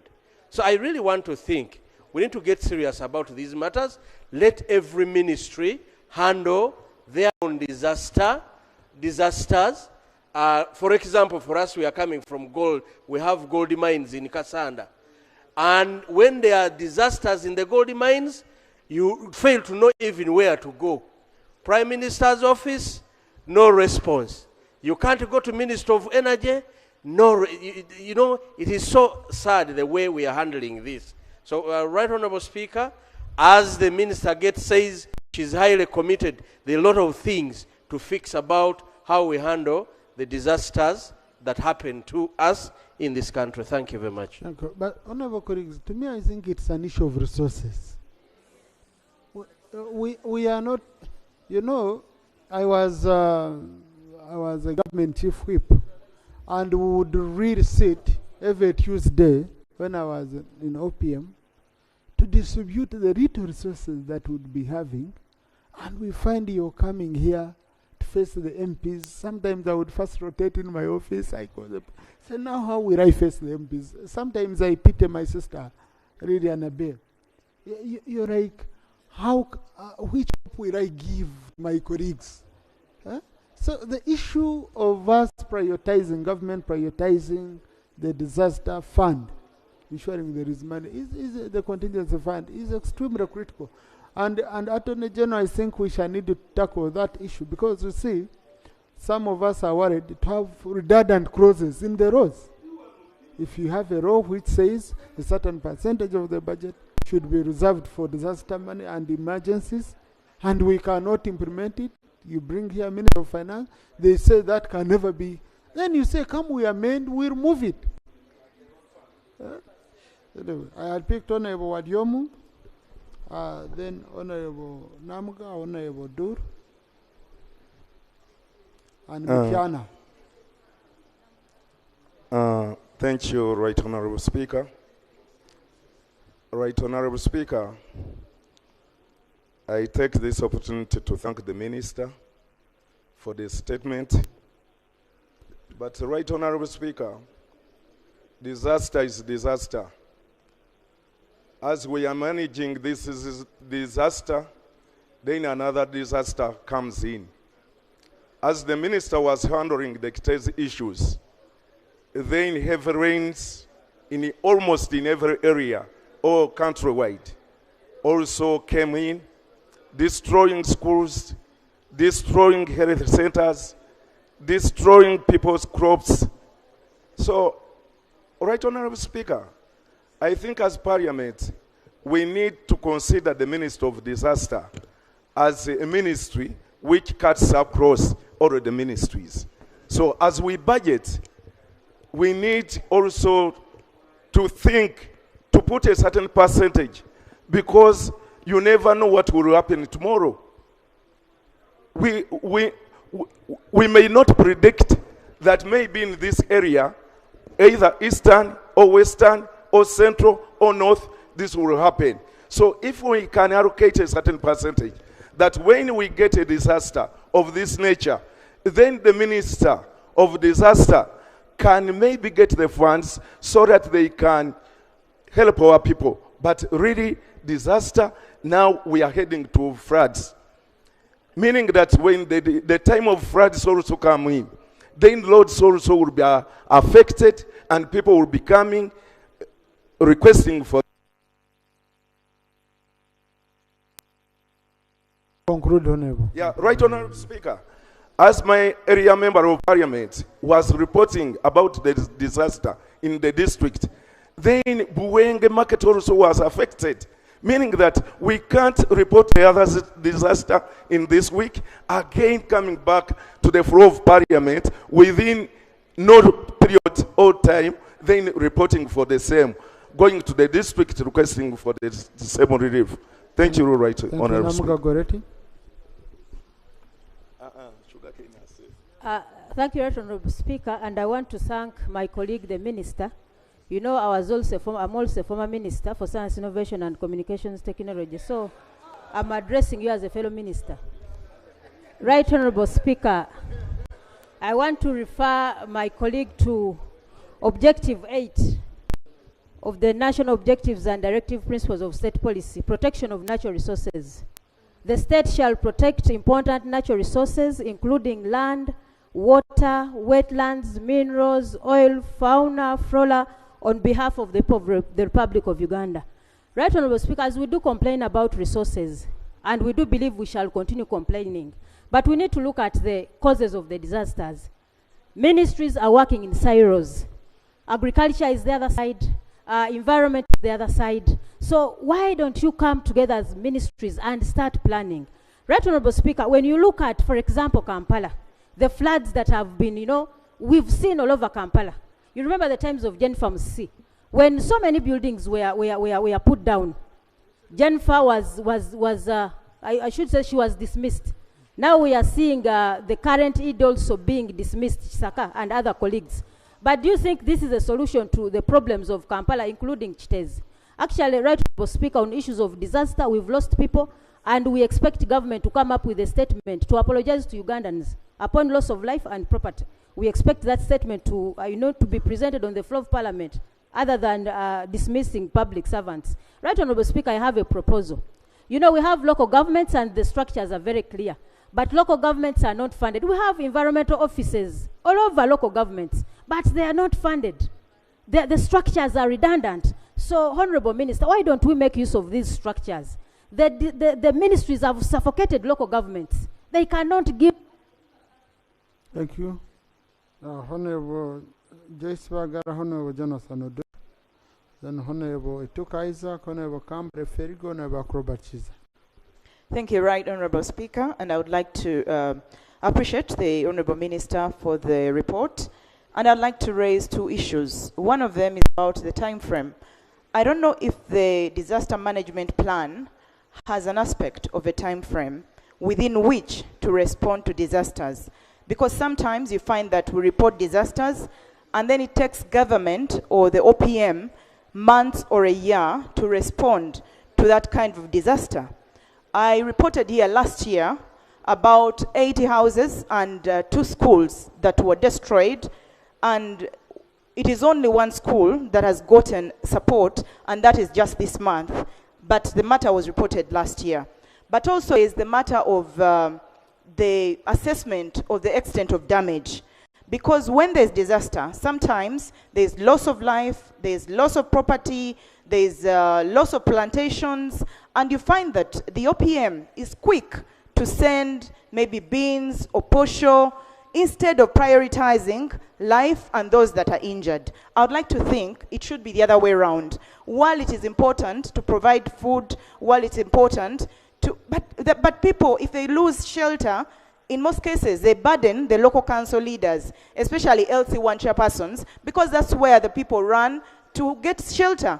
And sometimes they burden members of parliament because they're the leaders in vicinity. Yet I think the OPM should prioritize depending on the extent of damage.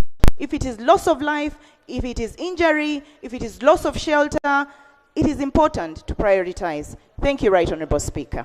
Thank you, Honorable Jonathan Odo. Thank you, Mr. Speaker.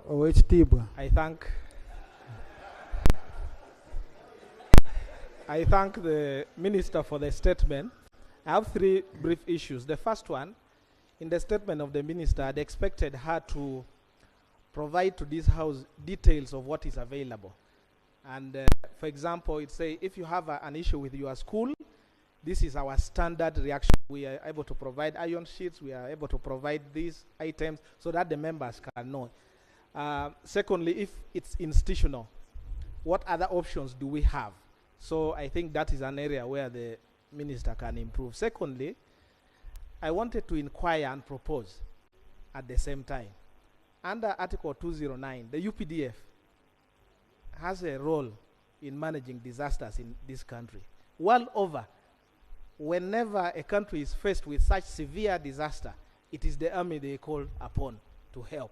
So we should build a capacity of UPDF to specifically react. And you know the army, it is about orders, timeliness, and yes, they obey. They act actually much quicker than the civilians. Even the procurements and everything else, they are able to. I will allow you to give info. Let me conclude, then I allow you information. So that is the first point I wanted, that let's invest and build the capacity of UPDF to be able to do that. The third point, which reinforces what the Honorable Joyce Bagala talked about and many colleagues, it is about when you respond to a disaster. One time in my area, I think in the 10th Parliament, I had made a request here, and we wanted some planting materials and etc. They delivered groundnuts much late, I think 6 or 7 months. And people waited at the sub-county from 8 o'clock for the groundnuts. When just conclude. They were giving like 1 kilogram a cup. People ate the groundnuts on the way. When they're reaching home, they had already finished the groundnuts. So the timeliness and how you deliver should actually be taken into consideration. Thank you very much. Thank you. Honorable. Yes. Honorable Speaker, my information still stands, I believe. No, he's no longer but let me allow you, Honorable. Thank you so much. Just make your own substantive submission. Okay. To strengthen the submission of my colleague on the UPDF, the locusts invaded Karamoja in 2021, but the UPDF responded. By the time they left Turkana, they reached Moroto, they were finished before they reached Kotido. So that capacity should be strengthened. Thank you. Thank you. Yes, Honorable Kambare, there you go. Honorable Tuka Isaac. Thank you, Honorable Speaker. I also want to thank the Minister for the good report. Honorable Speaker, you have said that why you have these issues of disaster is because of limited resources. Contingency fund is not in place. But I want to give testimony, Right Honorable Speaker, that there are instances where resources are available and we don't get results. Let me give you an example about Nyamwamba River. Right Honorable Speaker, Nyamwamba River, we secured fund from Egyptian government, $2.7 million to work on Nyamwamba. That's around 10 billion Uganda shillings.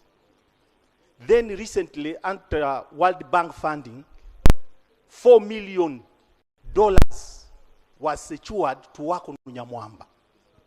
That's around 15 billion Uganda shillings. Despite that heavy expenditure, Right Honorable Speaker, people are still dying. When the $4 million was secured, what Ministry of Water and Environment did was to work on what they refer to as managing of catchment area, planting trees. Software activities, planting trees. Instead of looking at how to silt the river, instead of looking at how to buy an excavator so that in case of flooding, work is done to save people's lives and property, they are planting trees. $4 million wasted. Yeah, conclude, switch on and conclude, Honorable. Right Honorable Speaker, $2.7 million was spent on that river. After 2 months, everything was swept. Those guys came and worked on the river. They did not even consult on the right design. So you can imagine. So yes, man, we are not having money, but even in instances where we get money, money is not put to right use. We are still losing lives. We are still losing property on Nyamwamba River. So I want to urge Prime Minister's office that let them be vigilant. Some of our technicians are after making money. You can't direct money on software activities where there's loss of life. You can imagine we have spent 25 billion Uganda shillings on Nyamamba River, and up to now we are still talking about floods, people dying.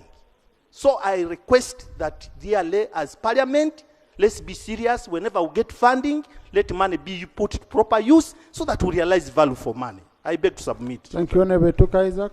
Then Thank you very much, Right Honorable Speaker, for the opportunity. Right Honorable Speaker, I want to agree with my colleagues that the issue of funding for the Ministry of Disaster should really be looked into by this House. Because when you look at Annex 4 of the activities or the disaster reports from the various districts, you find that a lot deserves to be done. There are many things, there are many local governments suffering, but resources are not available. Secondly, Right Honorable Speaker, when you look at Annex 3, on page 28 of this, there's the list, comprehensive list of the detailed distribution of iron sheets to various institutions. And among that, Ulepi Secondary School featured. Just some 3 minutes ago, I called the head teacher of Ulepi Secondary School. Right Honorable Minister, these iron sheets have never reached Ulepi Secondary School. It is in your report. And it now gives for me a feeling that these iron sheets, where even the institutions are listed, they reach the rightful institutions. In fact, after here, I will request that I go with you so that I take these iron sheets of Ulepi Secondary School. I want to end by what Honorable Joyce hinted about the discriminatory response to disasters.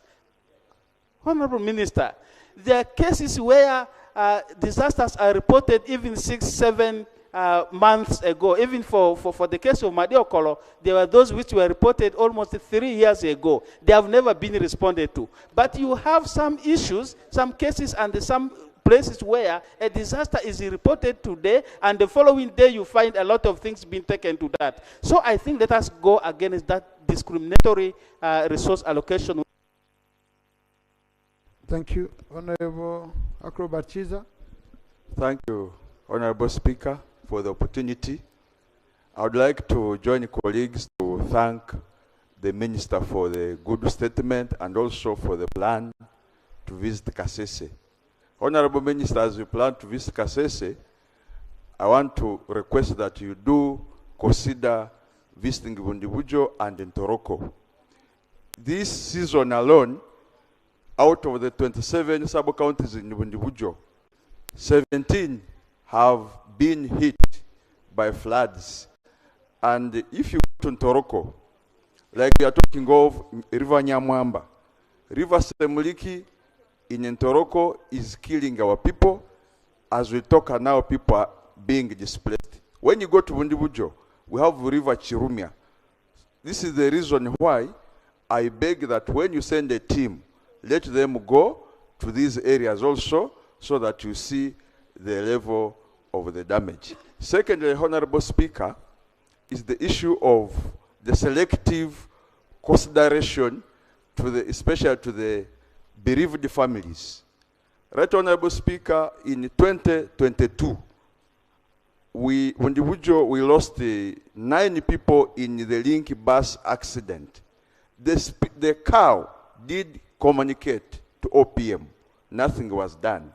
Last year in 2023, we lost 4 people in floods. A report was made.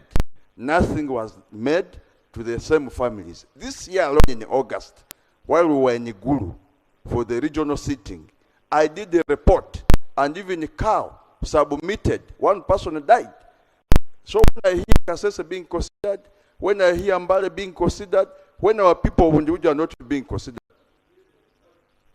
So I beg government, I beg OPM, I beg the minister to really clarify on this fact why they selectively consider other people, other regions, disregarding individuals. I submit. Thank you. Honorable Ndamira, Honorable Max Ochai.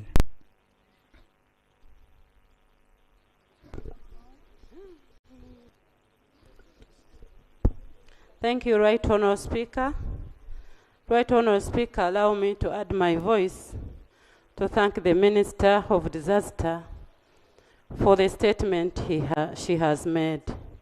Right Honourable Speaker, I want to really register my disappointment that I never saw Kigezi being mentioned. And I don't remember standing on this floor speaking any statement other than the floods that affect Kigezi. Right Honourable Speaker, even up to now, we are having a challenge in Kabale. Whenever it rains, all the soils get washed away to the valleys. And we have been writing to the minister. Right Honourable Speaker, I don't know whether the people that drown on Lake Bunyonyi also are considered, because each time the floods come, the drowning becomes more rampant. And we have been writing to the minister. Right Honourable Speaker, I have heard the minister talk of 5 million mabugo to the bereaved family. What about those that have been perishing on Lake Bunyonyi? I thank you. Thank you. Honourable Max Ochai. Then Honourable Choma. Coordination, coordination, coordination.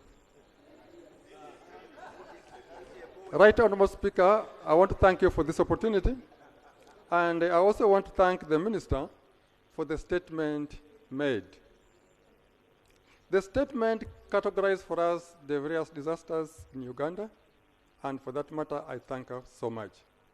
However, I had expected in that statement at least the financial phase of the disaster in the country. Because Section 26(5) of our Public Financial Management Act clearly provides for a proportion of the contingency fund that is allocated to natural disasters. So I'd expected to have a glimpse of the amount of money earmarked this financial year, and then an indication or an estimate of what we would expect during the remaining period of this financial year. That would enable us to appreciate our level of financial preparedness. I do not agree that money is the issue. I do not even agree that policy is the issue. It is coordination. If all the entities, all the stakeholders regarding disaster management are put together, and then the responses are adequately coordinated, I want to believe within our resource envelope, we should be able to manage the disaster. So my emphasis is effective coordination. I thank you. Thank you. Yes, Honourable Choma. Thank you, Right Honourable Speaker.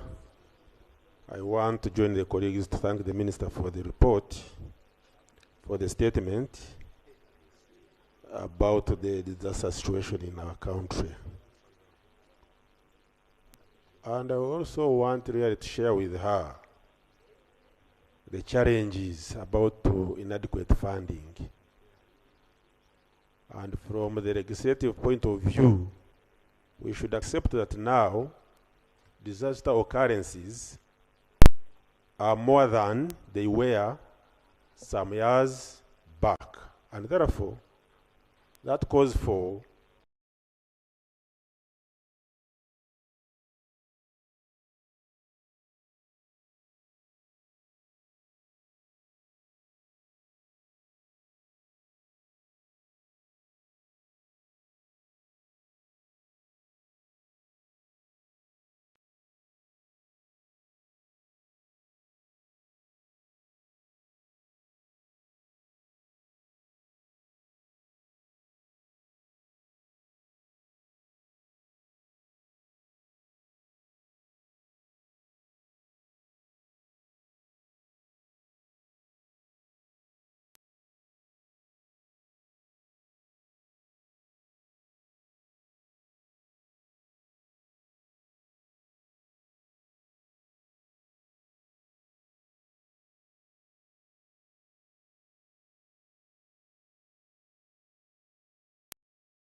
really pay much attention when it comes to budgeting, which we have started. I thank you, Right Honorable.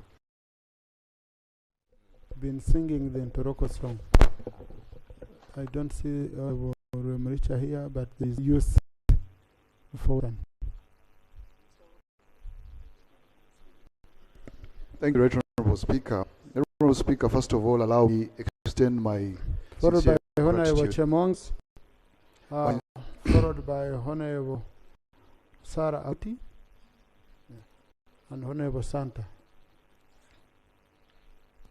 Honorable Speaker, I want to thank the President for deploying a very youthful minister in Honorable Abe Lilian to the docket of disaster preparedness.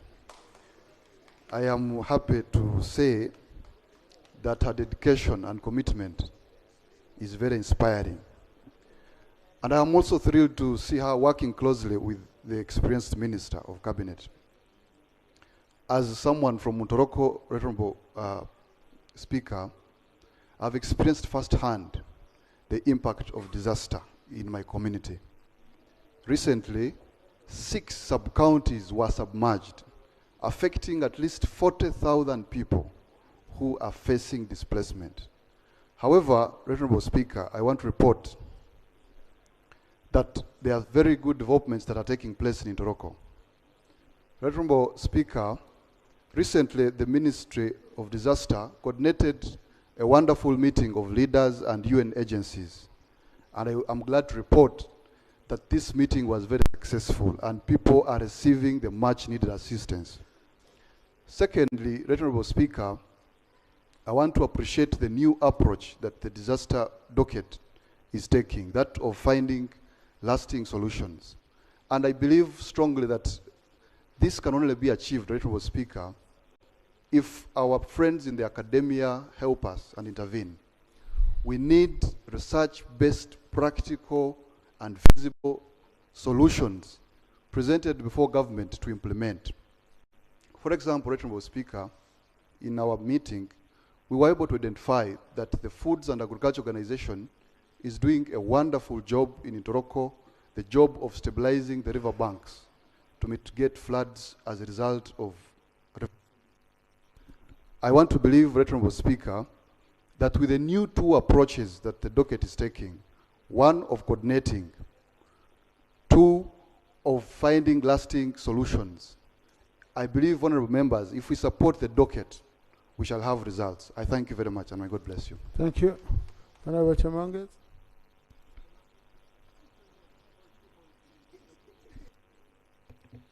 Thank you, Mr. Speaker. I am happy that our Minister Lilian today has given us a good report about disaster in our country. And we pray that it works with you because you seem to understand. Mr. Speaker, I have heard members complain on how government responds to disasters in our country. I am one of the most affected members. I remember in 2022, when my constituency was washed badly. I have families that up to now they are still homeless. One family actually was completely with the food, granaries, houses, everything. Another association that had planted seedlings, tree seedlings of over 30 million was all washed. And other people, we made a very good report as per procedure. We had a very serious meeting in the district. We did everything from the ground up, took it to the Prime Minister. We did everything.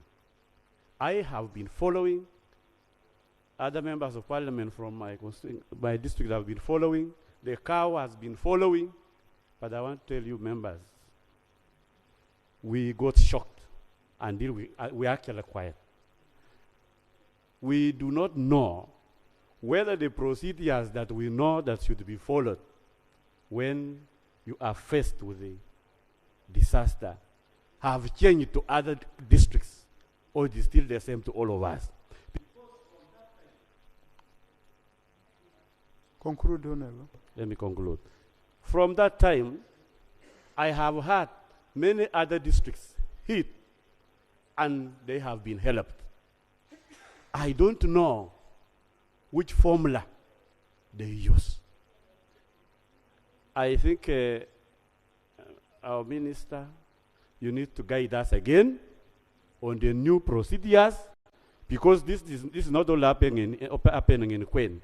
The entire survey have never received any response, except when you went there recently to Tenge.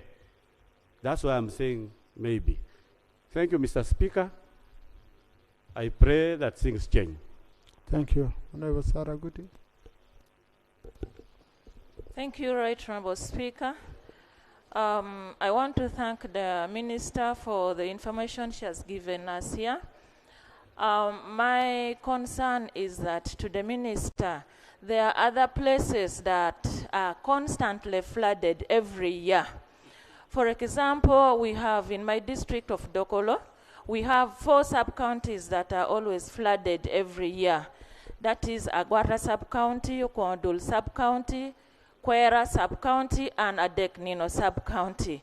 Why don't we get a permanent solution to these places so that every year we don't look at wasting money on buying food or posho or beans and giving 2 cups to the displaced people? We look at a permanent solution so that these people can be permanently sorted and this money can be kept to handle other places. For example, if we can get land to put these people so that every year you get a solution for a district, then another year you look for other places to handle. I thank you. Honorable Santa Arum. Thank you, Right Honorable Speaker. Thank you, Right Honorable Speaker, for giving us this time to discuss disasters. Mr. Speaker, the minister in charge of this sector lacks money. The name of the ministry is preparedness, but how are we prepared financially, Mr. Speaker? So as a house, we have a duty to give money to this ministry to address all our concerns. For example, in Oyam, Right Honorable Speaker, disasters has affected all sectors, name it roads, agriculture, schools, and we have so many schools which the ministry has not yet responded to. Last week, Mr. Speaker, there were farmers who were affected seriously. Their crops were destroyed. The ponds, the fish were all let out because of flooding and heavy rains. Mr. Speaker, we have the Great North Road in Oyam, which was washed away before we even went to Gulu.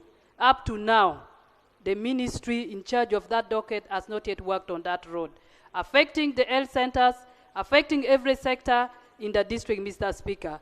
We have written as a district, and I would like to urge the minister that please, we have seen on the list our name is not there. I will write again. We are requesting that let our name as a district also appear on the list of the districts to be considered, Right Honorable Speaker. I want to thank you for this opportunity.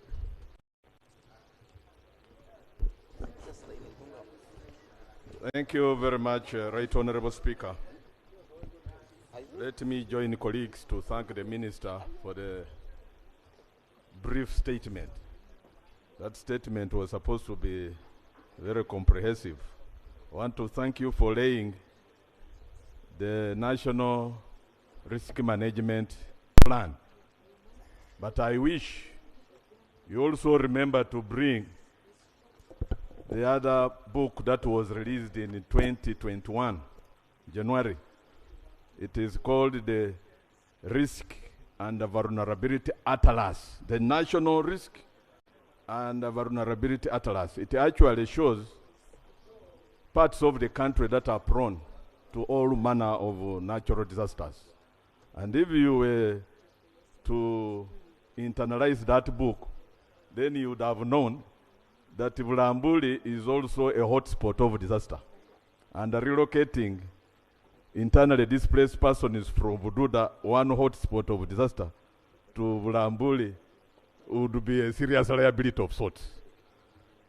Mr. Speaker, I have been contemplating on the logical definition of the word preparedness, disaster preparedness. We don't need to go to the dictionary. Disaster preparedness logically meant to plan and budget around preventing disasters. But this ministry of disaster preparedness, Mr. Speaker, sir, is long at response, but very short at preventing disasters. Discuss. Mr. Speaker, every other year, when the rains are on, and you have numerous cracks all over Bududa, for instance. My good friend, the Honorable Alex from Isinjiro, was talking of early warning signs. Certain places like Bududa, you don't need early warning signs. God has already given us early warning signs. There are cracks all over those high-risk hills. And therefore, you will know that in the case of any rains, these cracks are a time bomb. The rains will cause these cracks to go apart because they will be, the water that percolates down those cracks will cause those cracks or even the hills to slide down. But year in, year out, we are caught, the ministry is caught off guard. It is good that the Land Attorney General is here. The distinguished Land Attorney General is here. I would like to take you to the dictates of the Constitution, Article 249. Honorable members, we were sworn in to protect and uphold the Constitution. And this particular article is mandatory. It says, there shall be a disaster preparedness and management commission for Uganda to deal with both natural and man-made disasters. There shall be. Up to now, we have a government which is making 40 years down the road. They would not want to implement, information allowed. Mr. Speaker, bear with me. You're submitting as a member, not as a whip. I picked you because of Bududa. Okay? So I'm not giving, when the rope is here, when the boss is here, the small drum is given little more. But since you've allowed, I mean not incite violence against. Thank you very much, Mr. Chairman, and I want to thank my boss for giving way. The information I want to give is that before the Honorable Lilian Abe was appointed Minister for Disaster Preparedness, she was here. She was actually the leading architect in demanding for a disaster management commission. And we were all here. That's the information I want to give. Thank you very much for that very useful information. At least you know. And Mr. Speaker, you are aware that under OPM, there is a serious conundrum of issues. You know, one of the ministers, and actually the Spiria, my good friend, distinguished woman member of Kitugumu Spiria, the engineer Hiraro Nek, complained bitterly, it was a rife complaint, that the funds that were meant to respond to disasters had been misappropriated, actually irregularly reallocated. And that issue actually ended up here. And it is still the case because there are lots of power centers under OPM, Mr. Speaker, sir. So much so, in fact, that even this little particular a quarter of what is meant to be in the contingencies fund is does not address exactly those responses of disasters. But some of the money. The same parliament here, not the Prime Minister came here and explained that money was used to put up. I think was it in Nakasongora, Health Center, Kayunga, Nakasongora, the Prime Minister, Kasese, and Burisa, the different structures. Because this is money, they were saying food, food, food, food. The Prime Minister said, but these same people are not having health centers, they're asking me for health centers. And she came here and we applauded her. Okay? Because she showed, by the way, she had used very little money. It was around, was it around 5 billion? Around 7 billion. Okay? But you see, it served a very great purpose for those schools which had been washed away and health centers. So that saying that money was diverted, I think it would be wrong. Because it served the purpose under disaster, only that it was changed from only food consumption to people having health centers and having schools. Mr. Speaker, I'm also obliged. It's good you also agree with me that it was changed from where it was meant to be. Yes, not diverted. To another. But do you realize that, Mr. Speaker, until recently, OPM, no, the statement is factual. The complaints were raised and they're actually even now, whom are you responding under to? record. Whom are you responding to? You're picking words from the street and you're responding. Mr. Speaker, OPM, until recently, they did not have a relief budget. And that is when I think the intervention of the current holder of the office of OPM decided that because these particular responses on relief, we have been at the mercy of donors and the humanitarian groups. And that's why she spent that money that way. But I'm not castigating her for doing it, but I'm only raising the complaint that was raised. To conclude, Mr. Speaker, what is at issue is for this House to ensure that we prevail on the powers that be to have this commission constituted. And incidentally, it is this House that is supposed to prescribe the composition, the functionings, and even procedure of implementation of matters of disaster. Mr. Speaker, sir. Thank you. Rather than firefighting every other time whenever disaster has happened, it is always good to work around prevention, because prevention is better than cure, Mr. Speaker. Can we sort this with that on a general? Thank you very much, Right Honorable Speaker. I agree with the member that prevention is better than cure. But for information, Right Honorable Speaker, we discussed in Cabinet the Disaster Prepared Management Act Bill 2024 on the 6th of May 2024. It was, yes, up to now. It was sent back for the minister to carry out further consultation on the composition and the proposed management of the disaster management team that is provided for under Article 249. So it's work in progress, and we'll be coming to the House. However, Right Honorable Speaker, now that I have the floor, I'd like to inform the member, actually to caution the member, that we are leaders. And when we come here and say we need to prepare for disaster, and you tell us that you're seeing cracks in the mountains in Bududa, and as a leader you're not telling your people to move, that could be wrong.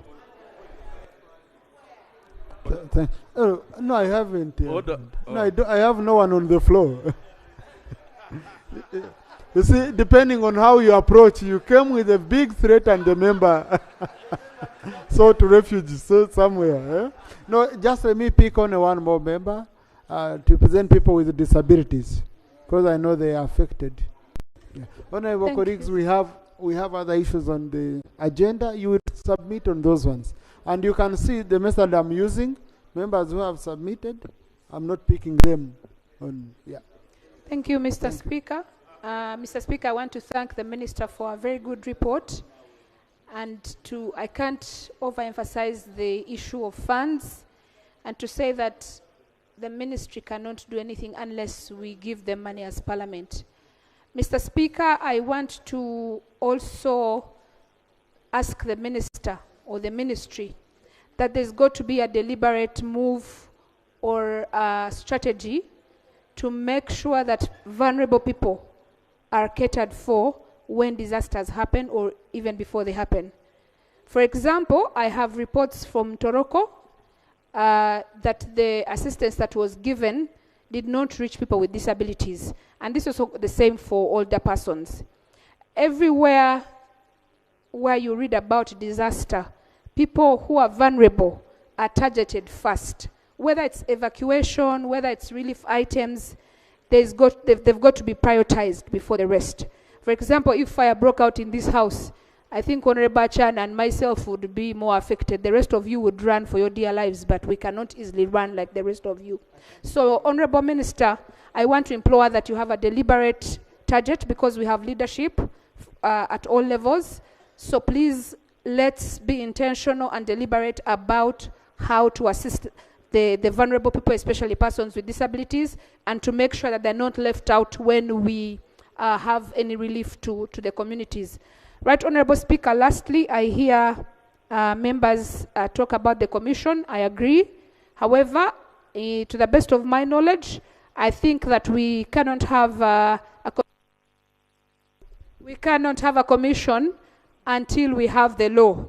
That is what I understand. So I think that we might have to bring the law and pass it, and then we can think about a commission. But Honorable Minister, I want to thank you for your vigilance and to implore you that please always prioritize the most vulnerable people, especially people with disabilities, because they haven't been targeted in your assistance that you've been giving to different districts. I want to thank you, Mr. Speaker. Thank you, Rob.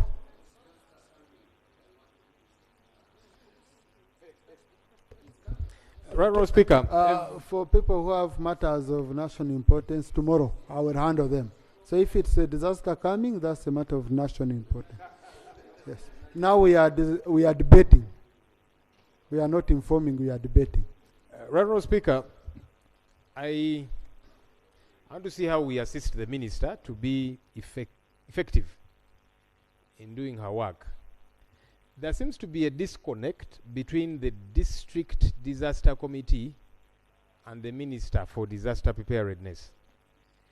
In many respects, sometimes the reports are prepared, some will make it to the ministry, others will get stuck along the way, and then members have to be here to seek audience with the speaker, matters of national importance, and frankly, not everyone can have that chance because we are too many here and disasters always happen.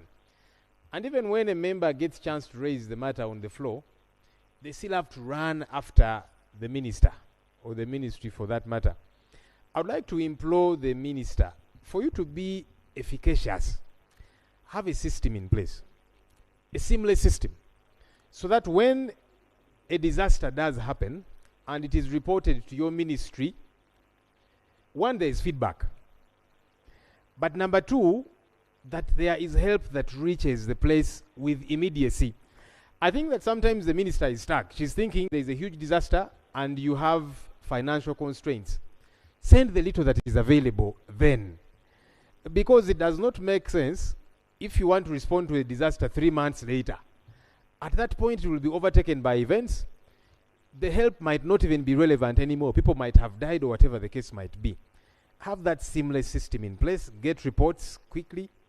With immediacy, respond, send whatever little is available so that there can be something to be mitigated. But if you want to wait until you have plentiful to address a disaster, then it's no longer an emergency. Hopefully that can be done. Thank you. Thank you, Honourable Minister. Just you can use around 3 minutes.